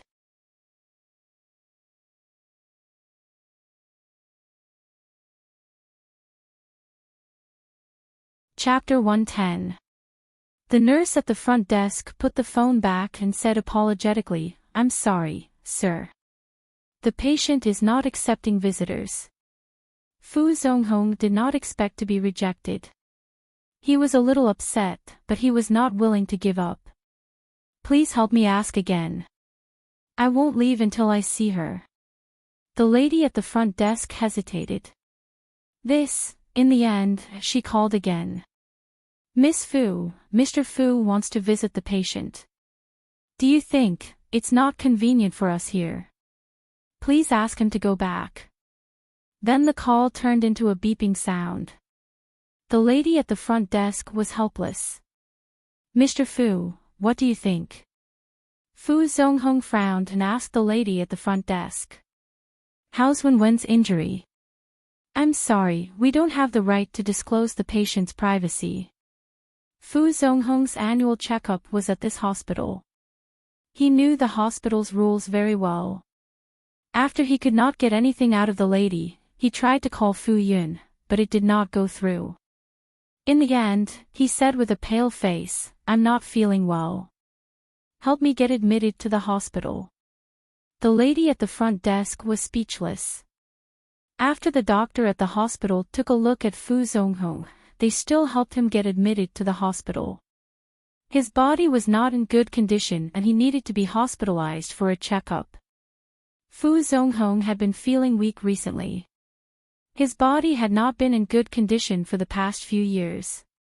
He had various problems, but he could control them well by having regular checkups. However, his body could not be too emotional. Today's incident had a huge impact on him. He had suppressed the anger in his heart and could not vent it out. But the most important thing now was to see Wen. His body was secondary. Since the internal department could not find out anything, Fu Zonghong called his special assistant and asked him to try his best to find out more information. Then, he went out to try his luck. Fu Yun did not know that Fu Zonghong was hospitalized because he wanted to see Wen. She accompanied Wen for a while. On the other hand, Siyu needed to recuperate for the next few days. In order to prevent Siyu from feeling lonely and bored, Fu Yun would always bring Wen along. Fu Yunruo could not stay idle at night. After she turned on her phone again, it vibrated non-stop. Messages appeared one after another, and there were dozens of missed calls. Many of them sent WeChat messages to inquire after failing to get through. Fu Yun also saw more than 10 missed calls from Aunt May and the others. Fu Yun immediately made a video call. In order not to worry them, she even asked Wen to come over and watch the video together. As soon as she called, the call was immediately connected. Aunt May and Uncle May's anxious faces were displayed on the screen. "Ruoruo, what happened?" "The internet said that Wen was injured." "How is it now?" Fu Yunruo quickly comforted them. "Aunt May, Uncle May, don't worry. Wen is fine." "If you don't believe me, take a look." Fu Yunruo pointed the camera at Wen. Wen looked at the camera and obediently called out, "Grandpa May, Grandma May." Uncle May and Aunt May leaned closer, trying their best to see Wen more clearly. Fu Yunruo understood their intentions. She pulled the camera a little further away and let Wenwen's entire body enter the camera. Wenwen even slowly turned around twice before approaching. She said cutely, Grandpa May, Grandma May, I'm fine. Don't worry. Uncle May and Aunt May's sharp eyes did not see any injuries. Their tense nerves immediately relaxed. She stroked her chest and said, God bless, God bless. Fortunately, she's fine. The internet said that Wenwen fell from more than 10 floors and is in critical condition. She's not out of danger yet. Fu Yunruo really did not know that the rumors on the internet were so exaggerated. She explained, the internet is exaggerating. Wenwen fell from a high place, but it wasn't very high. Moreover, she was caught by someone, so it's not a big deal. Is it you? Where is he? Is he okay? After Uncle May and Aunt May knew that Wenwen was also filming television dramas, they learned from young people to surf the internet and chase after celebrities, so they knew what the internet said. Fu Yunruo turned to look at Siyu. He looked very serious now and did not know if she should show it to Uncle May and Aunt May. Aunt May noticed Fu Yunruo's gaze and quickly asked, Is he you there too? Let me and the old man take a look. They would not be at ease if they did not take a look. Siyu smiled at Fu Yunruo and said, Let me say hello to Aunt May and the others. Fu Yunruo then brought the phone in front of him. Siyu smiled and greeted them. After the two sides finished exchanging pleasantries, Uncle May and Aunt May were still worried and decided to make a trip to the capital. Fu Yunruo felt that it was too tiring for them to come all the way here. However, she had not seen them for a long time and wanted to see them too. In the end, she welcomed them very much. After hanging up the phone, Fu Yunruo started to reply to the messages one by one. Her hands were tired from replying, but these were all from her relatives and friends, so she replied very seriously. Wenwen leaned against Fu Yunruo and looked at the screen. Fu Yunruo gently talked about the concern for Wenwen on her WeChat moments. In the end, Fu Yunruo really could not reply to everyone. She posted on her WeChat moments to thank everyone for their concern and did not reply to them one by one. Then, she went to her own social media account to post that she was safe. Wenwen Ruo looked at the phone and said softly, Mom, I want to see the phone. Fu Yunruo was now obedient to Wenwen and gave her the phone. However, she did not want her to look at the news on the platform. She turned on a variety show for Wenwen. Let's watch My Parents and Me. Many children like to watch it. This variety show was organized by director Peng. It was about the interaction between cute children and their parents. It was the most popular variety show at the moment. Wenwen pouted and looked at Fu Yunruo with teary eyes. Fu Yunruo thought for a moment. If you don't want to watch this variety show, how about watching cartoons? Wenwen. Forget it. Cartoons were too childish. He would watch variety shows. Wenwen Ruo watched the video quietly.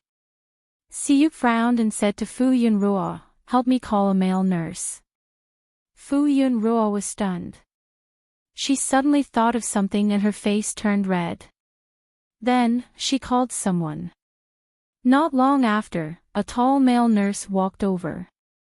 She and the male nurse carefully helped Siyu up and moved him to the bathroom. Fu Yunruo did not follow them in. She felt very guilty and apologetic.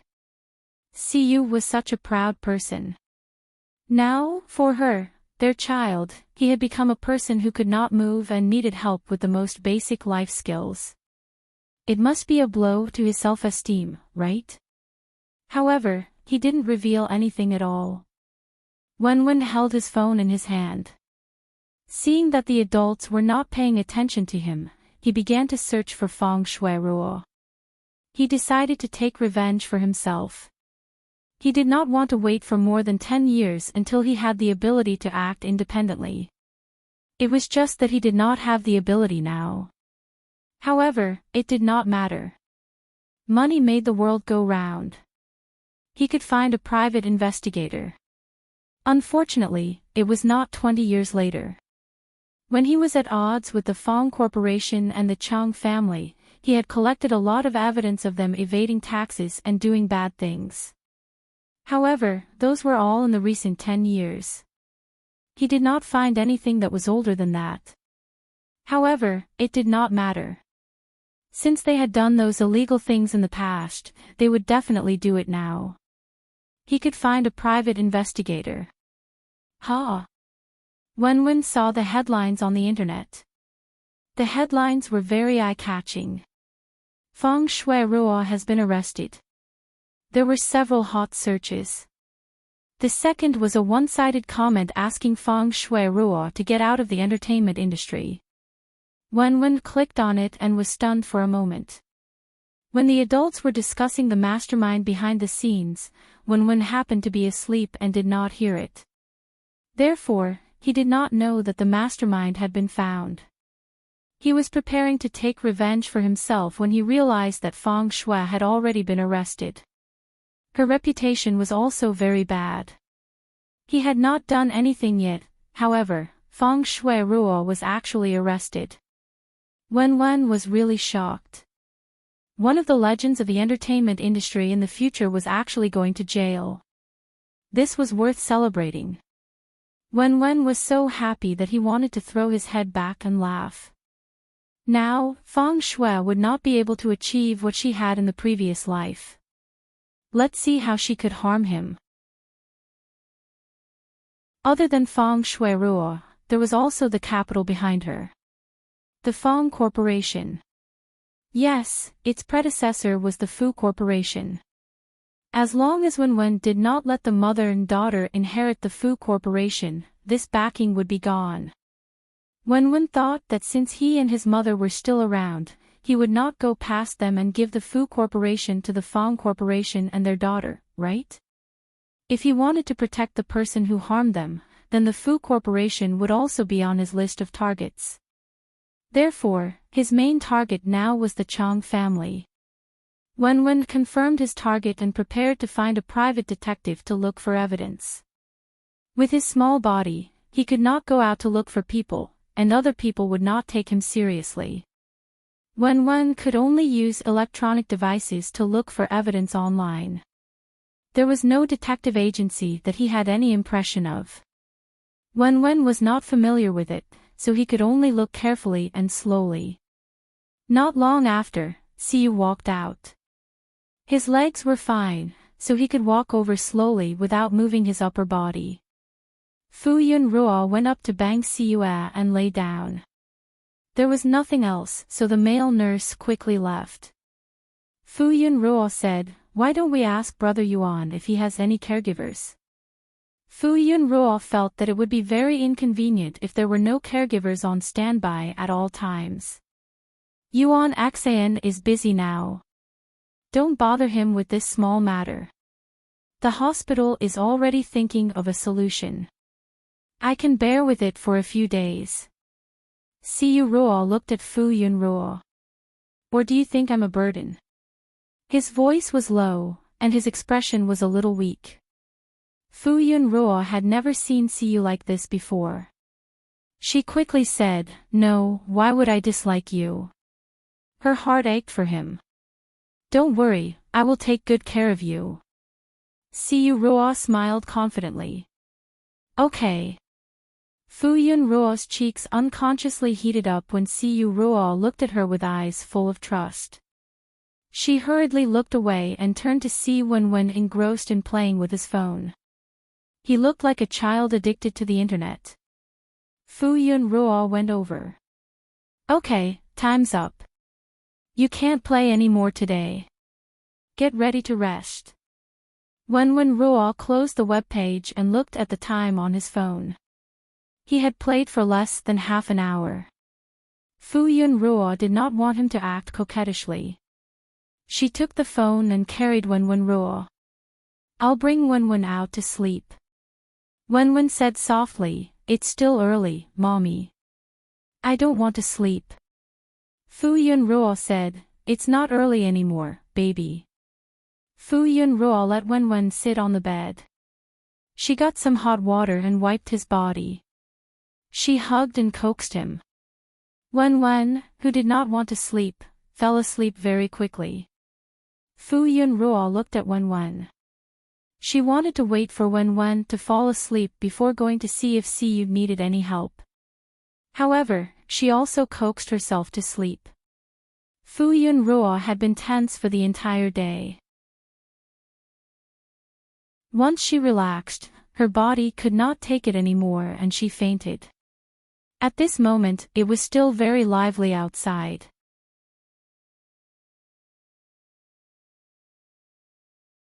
Chapter 111. Feng Shui didn't know what went wrong. She didn't reveal any flaws, so no one would be able to trace it back to her. However, she was arrested and brought here, and the police even said that they had evidence. She didn't bribe anyone to commit the crime, nor did she order anyone to commit the crime. She had nothing to do with this, so how could there be evidence? She couldn't figure out what went wrong. Feng Shui couldn't imagine how the outside world would view her. Only by proving that she was innocent could she clear her name and make a beautiful comeback. She had expected to be slandered after the incident on set, but she never thought that she would be arrested. Feng Shui started to panic when she realized that everything was out of her control. No, she would be fine. She was just implicated. Everything had nothing to do with her. As long as she stayed calm and insisted that she didn't know anything, no one would be able to do anything to her. Feng Shui was detained in a single room in the detention center. The room was eerily quiet. Feng Shui looked around. There were 4 bunk beds, simple and crude. She was the only one standing in the middle of the room. She couldn't bear to stay there any longer. Feng Shui didn't expect her uncle to be so heartless. He knew that it would have a negative impact on her, but he didn't do anything and just let someone take her away. She had tried so hard to please him for so many years, thinking that he would return the favor. He had treated her better than Fu Yun for so many years, but when it came down to it, he still chose Fu Yun. Feng Shui's eyes darkened. Her mother would definitely come and save her. She definitely would. There was a commotion outside the metal door. Her eyes lit up and she couldn't wait to go over. Feng Shui, come with me, the police officer said sternly as he opened the door. Feng Shui's face lit up. She knew it. She knew that her mother would definitely come and save her. Feng Shui followed the police officer out and came to a room. However, she didn't see Feng Shui, but Chang Zhuyu. Brother Chang. Feng Shui saw Chang Zhuyu. Tears welled up in her eyes and she looked aggrieved. Brother Chang, you're finally here. Chang Zhuyu's heart ached as he hugged her. I'm late, don't be afraid. I'm here. I won't let anything happen to you. Chang Zhuyu had only found out about this when his assistant told him about it. He had asked his assistant to keep an eye on Feng Shui's situation online. Recently, he had been too busy to visit Feng Shui Ruo, but that didn't mean that he didn't care about her. Thinking about how much Shui had suffered when he couldn't see her, Chang Zhuyu instructed his assistant not to slack off and pay attention to Shui's situation. The Chang family had just recovered, and Chang Zhuyu was thinking of ways to find an investment film crew for Shui. They were still looking for a good production crew. As for the endorsement deal, Chang Zhuyu did not manage to get a good endorsement deal. Instead, he set his sights on his own company's products. However, as soon as he leaked the news, he was boycotted by the management and shareholders. They did not want a celebrity with a bad reputation to endorse his company. Wasn't this adding insult to injury? They had just suffered a huge blow and were slowly recovering. At this time, they should look for celebrities with positive energy and good influence. Because of this, Chang Zhuyu lost his temper. His prestige had dropped, and his words were no longer as authoritative as before. He had to take into account the opinions of the other shareholders. He felt that these people were all mercenaries. When it was beneficial to them, they would be one way, and now they were another. Chang Zhuyu even promised that he would get a good endorsement deal and a good script, but in the end, he did not get any of them. Just as he was about to smash the documents in anger, his assistant walked in with a serious expression. "President Chang, bad news." "What's the matter?" Chang Zhuyu asked unhappily. "Something happened to Miss Fang." The assistant hurriedly reported the matter to Chang Zhuyu. Chang Zhuyu's expression immediately turned cold. Then, he received a call from Fang Shuiruo's manager. Chang Zhuyu said coldly, "Shui must have been framed. How could he sit still?" He immediately went out to fetch Shui. She must be very scared. With this thought in mind, Chang Zhuyu went to the detention center and saw the person he missed dearly. Sure enough, in just half a day, Shui looked so haggard and scared. Seeing him was like seeing a hero who would save her from disaster. Chang Zhuyu comforted her for a while before he said coldly to the police officers, "I'll take her away. I'll wait for you to give me an explanation." The police officers were speechless. The police officers stopped them. "Mr. Chang, you can't take the suspect away. Do you have to go against the Chang family?" The police officers were speechless. Was this young master of the Chang family crazy? Did he know where he was? Even the Chang family has to abide by the law. You've arrested the wrong person. Shui would not do such a thing. It's all a misunderstanding. The senior police officer said calmly, "We arrested her because we have evidence and an arrest warrant. We won't accuse her for no reason." Chang Zhuyu's expression was extremely ugly. He looked at them coldly and then made a call. The Chang family and the government were naturally related. In the imperial city, who would not give the Chang family face? His call went through, but the other party was in a difficult position and said that they couldn't do anything about it. The impact of this matter was too great. Moreover, the higher-ups had instructed them to pay attention to it. They didn't dare to interfere. If they weren't careful, they might even get into trouble. At this time, it was too late to protect oneself. The other party told the Chang family not to contact him for the time being and hung up. Chang Zhuyu didn't expect that the other party wouldn't even give the Chang family face. His expression was extremely ugly. He couldn't figure out who was so powerful that they didn't even give the Chang family face. Chang Zhuyu really couldn't take Fang Shui away. He wanted to bail her out, but it didn't work. He couldn't look into Fang Shui's expectant eyes and could only say bitterly, "Shui, don't worry. I'll definitely get you out tomorrow. Brother Chang." Fang Shui's tears really came out. She didn't expect that even Chang Zhuyu couldn't bail her out. Could she still get out? In the end, Fang Shui's teary eyes left with a horrified expression. Chang Zhuyu said hatefully, "Where is Fu Yunruo?" Other than Fu Yunruo, he couldn't think of anyone else who would target Shui like this. His Shui was so gentle and kind. How could she do something to hurt others? It must be her. She wanted to take the opportunity to frame Shui. He wouldn't let her succeed. The assistant used his connections and finally found out the name of the hospital. "We'll go there now." "Yes." The assistant didn't dare to say anything else and hurriedly drove to the hospital. The hospital was very far away from them. It was almost in the north and south. If the traffic was smooth, it would take more than an hour to get there. Their luck wasn't very good. Not long after, it was rush hour.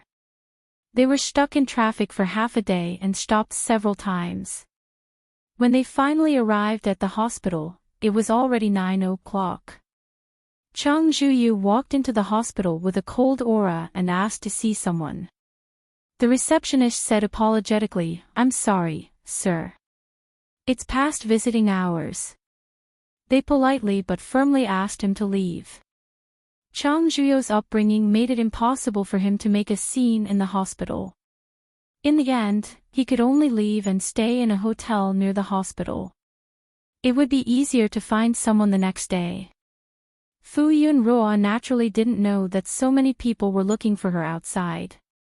She slept with Wen, but she didn't sleep well. She woke up from time to time and looked at Wen in her arms. She used her fingers to check if she was breathing and gently touched her small chest. She only went back to sleep after making sure that she was fine. However, she kept having nightmares. One moment, she dreamed that she and Siyu didn't catch Wen. The small person fell to the ground and didn't move. The ground was covered in blood. The next moment, she dreamed that Siyu and Wen were lying on the ground and didn't move. Every time she woke up, her heart would palpitate. The last time Fu Yunruo woke up, the sky was already slightly bright. She looked at the time and saw that it was already 6 o'clock in the morning. Fu Yunruo was no longer sleepy. She lay quietly for a while and seemed to hear some movement in the room. Fu Yunruo thought that Siyu couldn't move freely and was worried. She got up quietly and went out. She heard some movement in the room and knocked on the door. "Mr. Yu, are you awake?" She paused. "I'm coming in." "Yes." Fu Yunruo opened the door and entered. The bedside lamp in Siyu's room was always on. The light was dim, but she could see the furnishings in the room clearly. Siyu had already sat up and his feet were on the ground. He then looked over. Fu Yunruo walked over and asked with concern, "Why are you up so early?" Siyu said, "I want to go to the washroom." Fu Yunruo supported him. "Let me help you over." Siyu raised his eyebrows and didn't refuse. He walked into the washroom with Fu Yunruo's help. Fu Yunruo supported him to the toilet and was about to go out when she was stopped by Siyu. "Ruo." "Yes." Fu Yunruo turned around. Siyu Ruo said, "My hand can't move." Fu Yunruo reacted and her face turned red. She stuttered, I'd better get someone to come over." Without waiting for his response, Fu Yunruo ran out and quickly called for someone on the internal line. Siyu Ruo looked at her fleeing figure and couldn't help but chuckle with a happy expression. Xiao Meng's words made sense. After Fu Yunruo called for someone, she pressed her burning cheeks and was embarrassed to go in again. The male nurse came very quickly and arrived in less than 2 minutes. Fu Yunruo was curious about how he came so quickly, but when she saw the male nurse's expression, it was obvious that he was on the night shift, so she didn't ask much. The male nurse came out not long after he went in and left. Fu Yunruo tried her best to pretend that the embarrassing incident in the morning didn't happen. She hugged Wen and continued to sleep. When it was slightly past 7 o'clock, Fu Yunruo woke up. She washed up and went to the canteen to get breakfast. When Ruo woke up, he didn't see Fu Yunruo. He rubbed his eyes and looked around in confusion. He called out, "Mummy," softly, but there was no response. He lay on the side of the bed and slid down. He put on his small shoes and went to look for Siyu. Siyu Ruo had already woken up, but he was half lying down and resting with his eyes closed. When he heard movement at the door, Siyu Ruo opened his eyes and saw Wen Ruo poking his head out. He smiled. Wen, come here. Wen Ruo looked at Siyu and walked over with his short legs.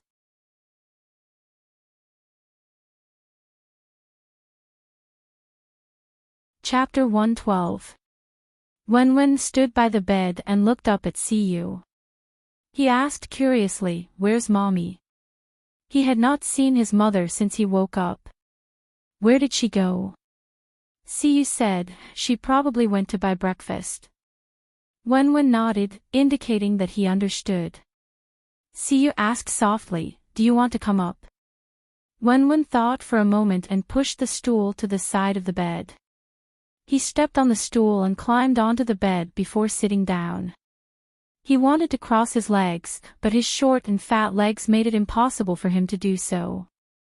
He could only settle for the next best thing. Wen looked at the cast on his body with a worried and guilty expression. Finally, he lowered his head and apologized, "I'm sorry. He should not have been so willful. He was still a child and should not have done such dangerous things and implicated others. Thank you. If it were not for Siyu, he would not have only suffered some internal injuries. It was Siyu who had suffered for him." Siyu instinctively wanted to rub Wen's head, but the moment he moved his hand, he felt a piercing pain. He had no choice but to give up. He smiled gently and said, "It's a father's responsibility to protect his child." Wen looked up at him. His little mouth moved, but in the end, he did not say anything. Siyu was not disappointed, but he felt that he could talk to Wen. "I also want to apologize to Wen. When I found out that you were my son, I did not come clean with you immediately. Instead, I hid it from you and approached you with ulterior motives. It's right for you to be angry with me. I know that I was wrong. Can you forgive Daddy? I won't snatch Mommy away from you. I'll protect Mommy with you, okay?" He had always thought that during this period of time, Wen was uncomfortable with him and refused to accept him. Firstly, she was angry at him for lying to her. Secondly, she was afraid that he would snatch away Fu Yunruo or take her away from Fu Yunruo. The third reason was that Fu Yunruo had explained to Wen. He always thought that Wen was angry for the first two reasons. Wen looked away and said shyly, "That's not it. This was only one of the reasons." What he cared about the most was why he and his mother had never seen Siyu appear in their previous life. However, that was all in his previous life. The trajectory of this life had been different from the moment he was born. He could no longer pursue the matter. To the Siyu of this life, he still didn't know anything. Everything would never happen. Wen shouldn't have blamed Siyu for what happened in his previous life. He should have separated the two lives. However, he was used to being awkward. For a moment, Wen couldn't say those two words and wrung her fingers helplessly. When Siyu saw this, he coaxed her. "Yes, Wen isn't angry at Daddy.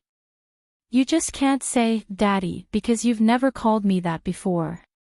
It's okay.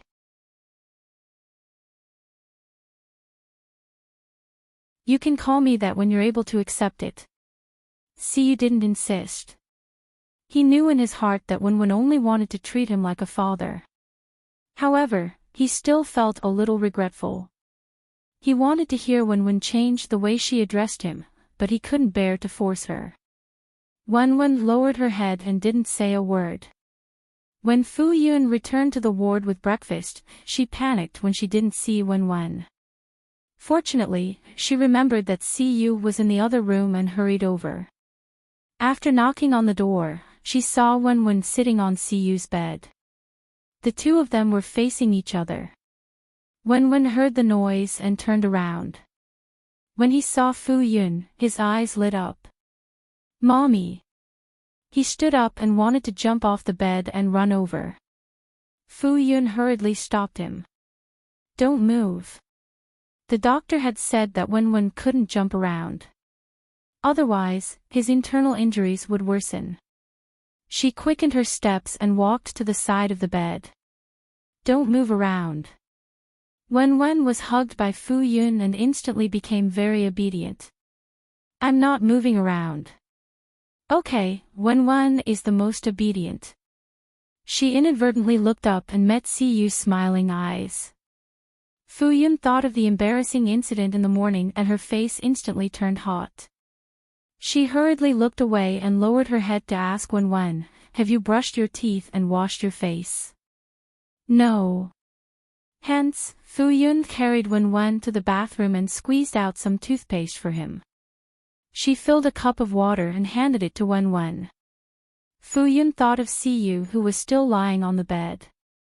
She thought that his hands were injured and that he definitely hadn't washed up. After hesitating for a moment, she still walked out and asked, have you washed up? Siyu said softly, no. Fu Yun helped Siyu up and helped him to the bathroom before opening the new toothbrush.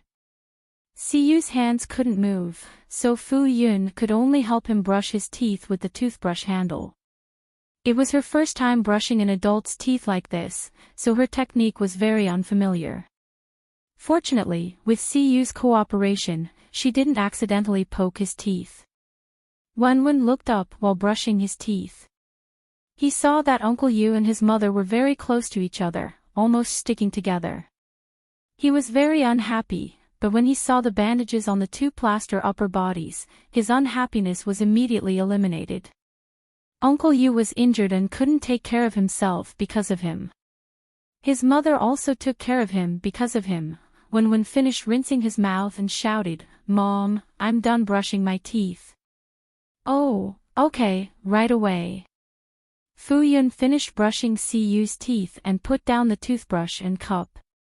Then, she turned around and washed the towel for Wen to wipe his face. Wen raised her head, and her little cheeks were rosy from rubbing. It's done. Fu Yun changed a new towel and used it to wipe Siyu's face with a bang. Siyu was much taller than her.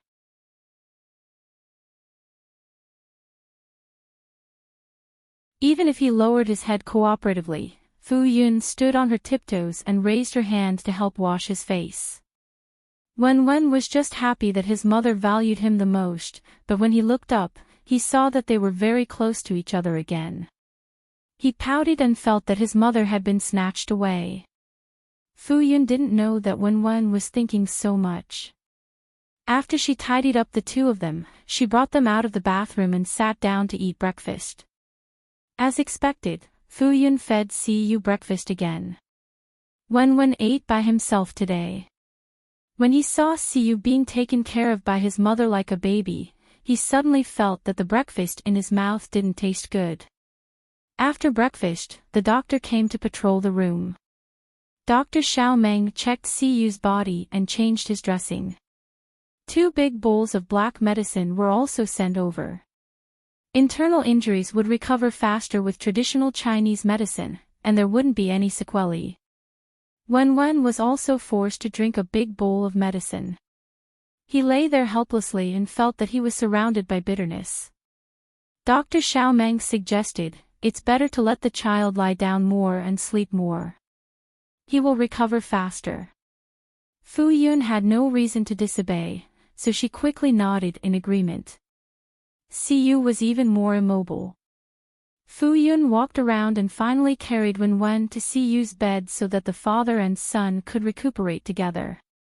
The bed wasn't small, so Wen could lie down on it. If he was bored, he could even chat with him. Siyu was more than happy to do so. The family of 3 stayed in the room, and their relationship quickly warmed up. Siyu felt that this injury was worth it. The 2 most important people in his life were by his side, and his life was very complete.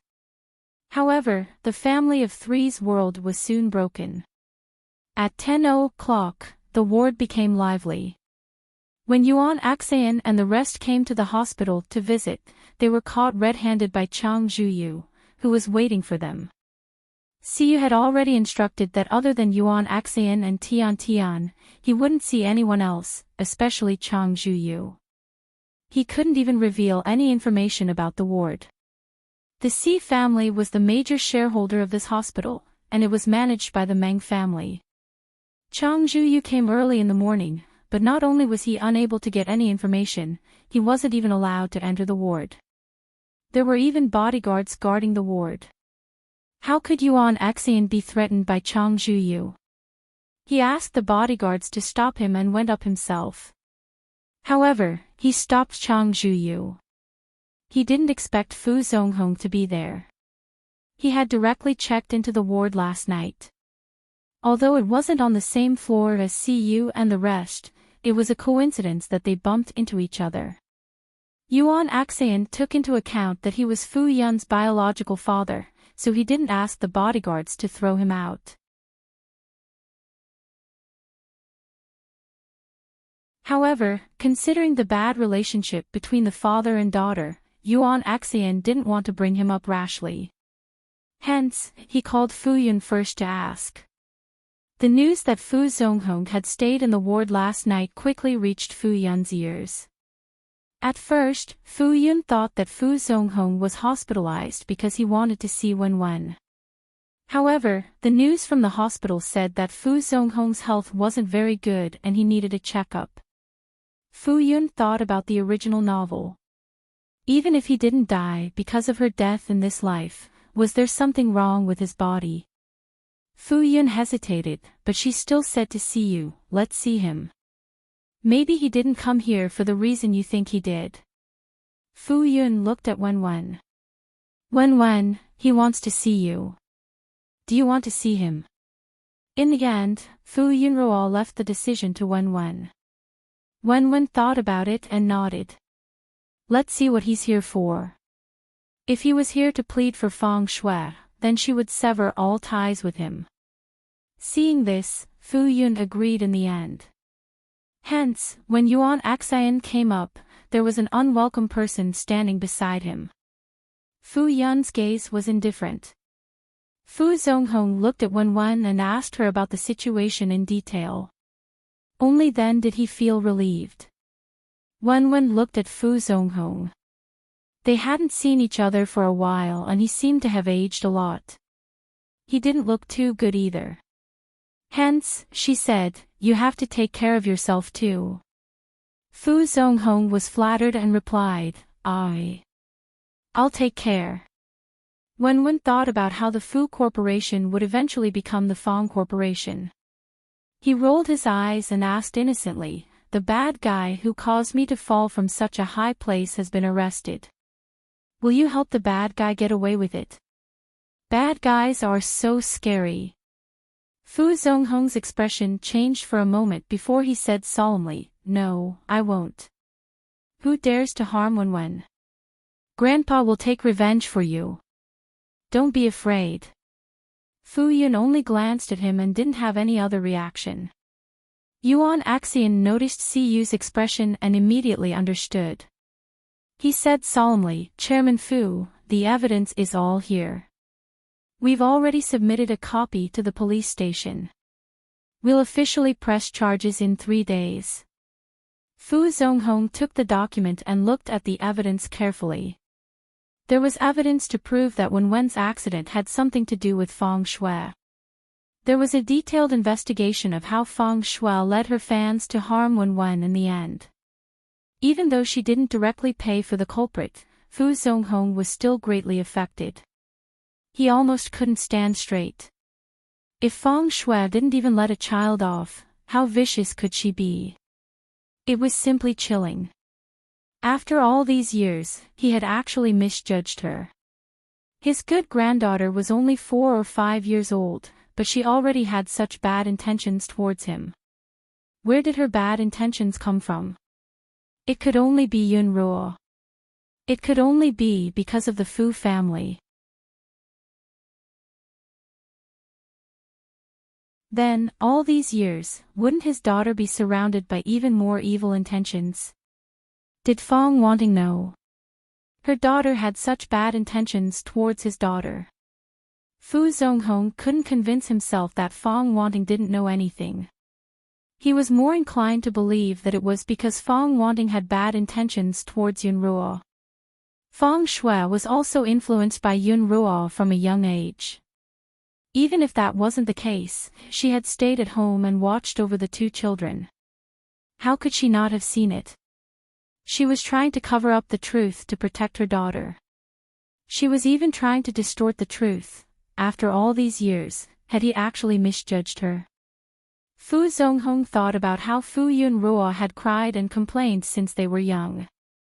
In the end, she was hysterical, but Fu Zonghong looked at Fu Yun Ruo, but he only saw an indifferent face. There was no sadness or joy. After all these years, she must have lost all hope in him, right? Fu Zonghong clutched his chest. His heart was in pain. He panted violently. In the end, his vision turned black and he fell backwards. Yuan Axayan happened to be at the side and quickly caught him. Chairman Fu. Are you okay? Yuan Axayan was shocked. It couldn't be, right? He was so weak that he couldn't even stand looking at some evidence. Seeing this, Fu Yun Ruo quickly called the doctor over. No matter who this person was, she couldn't just sit back and watch someone collapse in front of her. This happened to be a hospital. The doctor came quickly and took him away. Yuan Axayan looked at Siyu and asked tentatively, "Shall I go and take a look?" Fu Yun Ruo didn't express her opinion, so Yuan Axayan followed her out.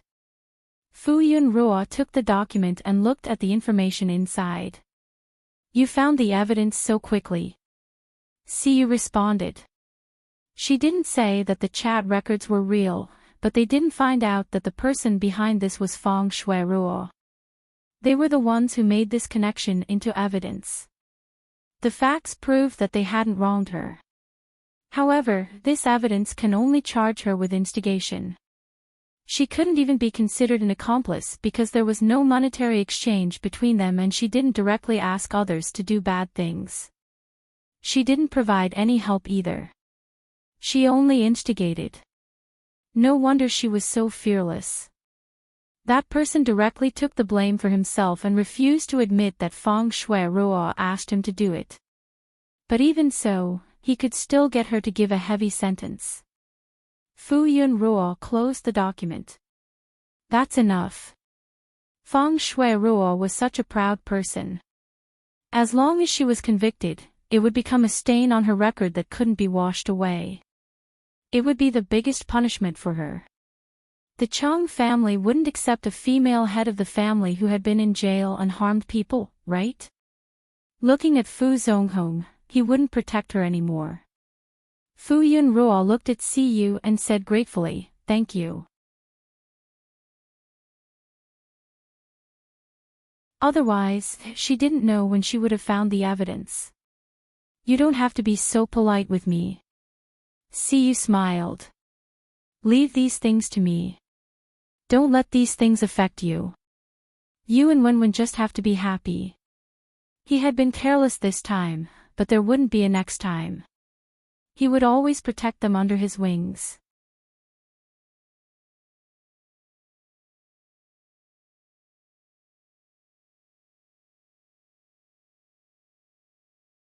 Chapter 113. Yuan Axayan came back an hour later. Fu Yun looked over, but before she could ask anything, Yuan Axayan said, "Chairman Fu's body is not suitable for extreme emotions. He needs to rest." Yuan Axayan explained Fu Zonghong's situation in detail. He did not have any major problems like terminal illnesses, but he had a lot of minor problems. He was old after all, and he spent a lot of energy managing such a big company. It would not be a big problem for him to cultivate his body and mind. However, if he continued to be so emotional, it would affect his lifespan. Fu Yun thought about this. Fu Zonghong had died a long time ago in the original novel, so his body was not very good. Fu Yun felt complicated. No matter what, it was good that he was alive. She hoped that he would take care of his body. Seeing that Fu Yun did not mention meeting Fu Zonghong, Yuan Axian naturally changed the topic. He mentioned that the situation on the internet was one-sided. Siyu, Fu Yun, and Wenwen's fans were attacking Feng Shui's fans. Feng Shui and Feng Shui's brainless fans were being attacked by everyone. Because Chang Zhuyu made it clear that Feng Shui was innocent, the Chang family's shares fell instantly. Apple Entertainment also sued Feng Shui in the name of Siyu and Wenwen. The court had already accepted the case, and the case was going through the process. Siyu directly sent a team of lawyers. With their ability, the outcome would not be unexpected. Feng Shui's outcome was already foreseeable. Fu Yun felt relieved when she heard this. She had never hated someone so much. If Wenwen and Siyu had not been so lucky, the consequences would have been unimaginable. If anything happened to Wenwen, she would die together with Feng Shui. In the future, no matter if she went to jail or something else, she deserved it. Fu Yun really wanted to handle Feng Shui's matter personally, but Siyu took over the matter and didn't let her get involved. Other than paying attention to the progress, she stayed in the hospital to take care of Siyu and Wenwen. When Fu Zonghong woke up in the ward, there was no one beside him except for a nurse wearing a mask. She noticed that Fu Zonghong had opened his eyes, so she said politely, "Mr. Fu, you're awake. How are you feeling?" As he asked, he pressed the bell beside the bed, ready to call the doctor over for a re-examination. Fu Zonghong did not see Fu Yun here and felt very upset. His heart was no longer as painful as it was before he fainted, so he said, "I'm fine." However, his vitality had been damaged, and his complexion was sickly. Soon, a doctor came in. He gave Fu Zonghong a simple examination and explained his condition. Fu Zonghong did not take it to heart and asked, "Did anyone come to see me before I woke up?" "No." Fu Zonghong was shocked. He fainted in front of Yunruo, but she did not even come to see him. Fu Zonghong could not help but think that his actions over the years had exhausted Yunruo's affection for him. After the doctor finished his examination, he gave a few instructions and left. The nurse brought in some medicine and a glass of water. Fu Zonghong looked dispirited and silently took the medicine. "Mr. Fu, your phone." The nurse passed Fu Zonghong's phone to him. Fu Zonghong opened the phone and saw that there were more than 10 missed calls. Other than the special assistant, most of the calls were from Feng Wanting. He did not need to answer to know what she wanted to say. Fu Zonghong was expressionless. Then, he called his special assistant and asked him to come to the hospital. There were waves of people who wanted to visit Siyu and Wenwen, but most of them were rejected by Yuan Axian as they needed to rest. The fans online were very concerned about Siyu and Wenwen's health. Although the company's official account and their official account told them that they were fine, how could they be at ease without seeing it with their own eyes? Therefore, the fans left comments one after another, asking them to do a live broadcast or take some photos for them to feel at ease. In the end, Fu Yun recorded a video of them telling them that they were fine and uploaded it to her account. Wenwen was wearing a small hospital gown, but she did not have any external injuries. Therefore, the netizens were not worried. However, when they saw Siyu, they were all shocked. Even though they deliberately avoided the injury when they took the photos, the sharp-eyed netizens found clues and confirmed that Siyu was seriously injured. Their idol had never been injured so seriously even when she was filming dangerous scenes. Although they all knew that their idol's injury was a result of saving someone's life, it was a hero's medal and they should be proud. However, if not for Feng Shui, Wenwen would not have been injured. Their idol would not have been injured. With this thought, they became even angrier at Feng Shui. Fu Yun had to take care of the adult and child and had to contact a group of friends. She could only take some time out every day to pay attention to the outside world. However, she did not even have that little time to pay attention to it. Uncle May and Aunt May rushed to the capital the next day after the call with them. Fu Yun could not leave, so she asked Xian Xingnan to go to the airport to pick her up before coming to the hospital. When Fu Yun saw Uncle May and Aunt May, she immediately felt wronged and could not help but lean against Aunt May. "Aunt May, I missed you so much." Aunt May's heart ached as she said, "We missed you too." You're tuning into the LoveLore Library YouTube channel. We're so grateful for your support, and don't forget to subscribe to join us on this incredible journey through captivating stories. Your generosity through donations truly makes a world of difference, as it's the primary source of revenue that allows me to expand and enhance this channel for you. Thank you from the bottom of my heart for being a part of this adventure.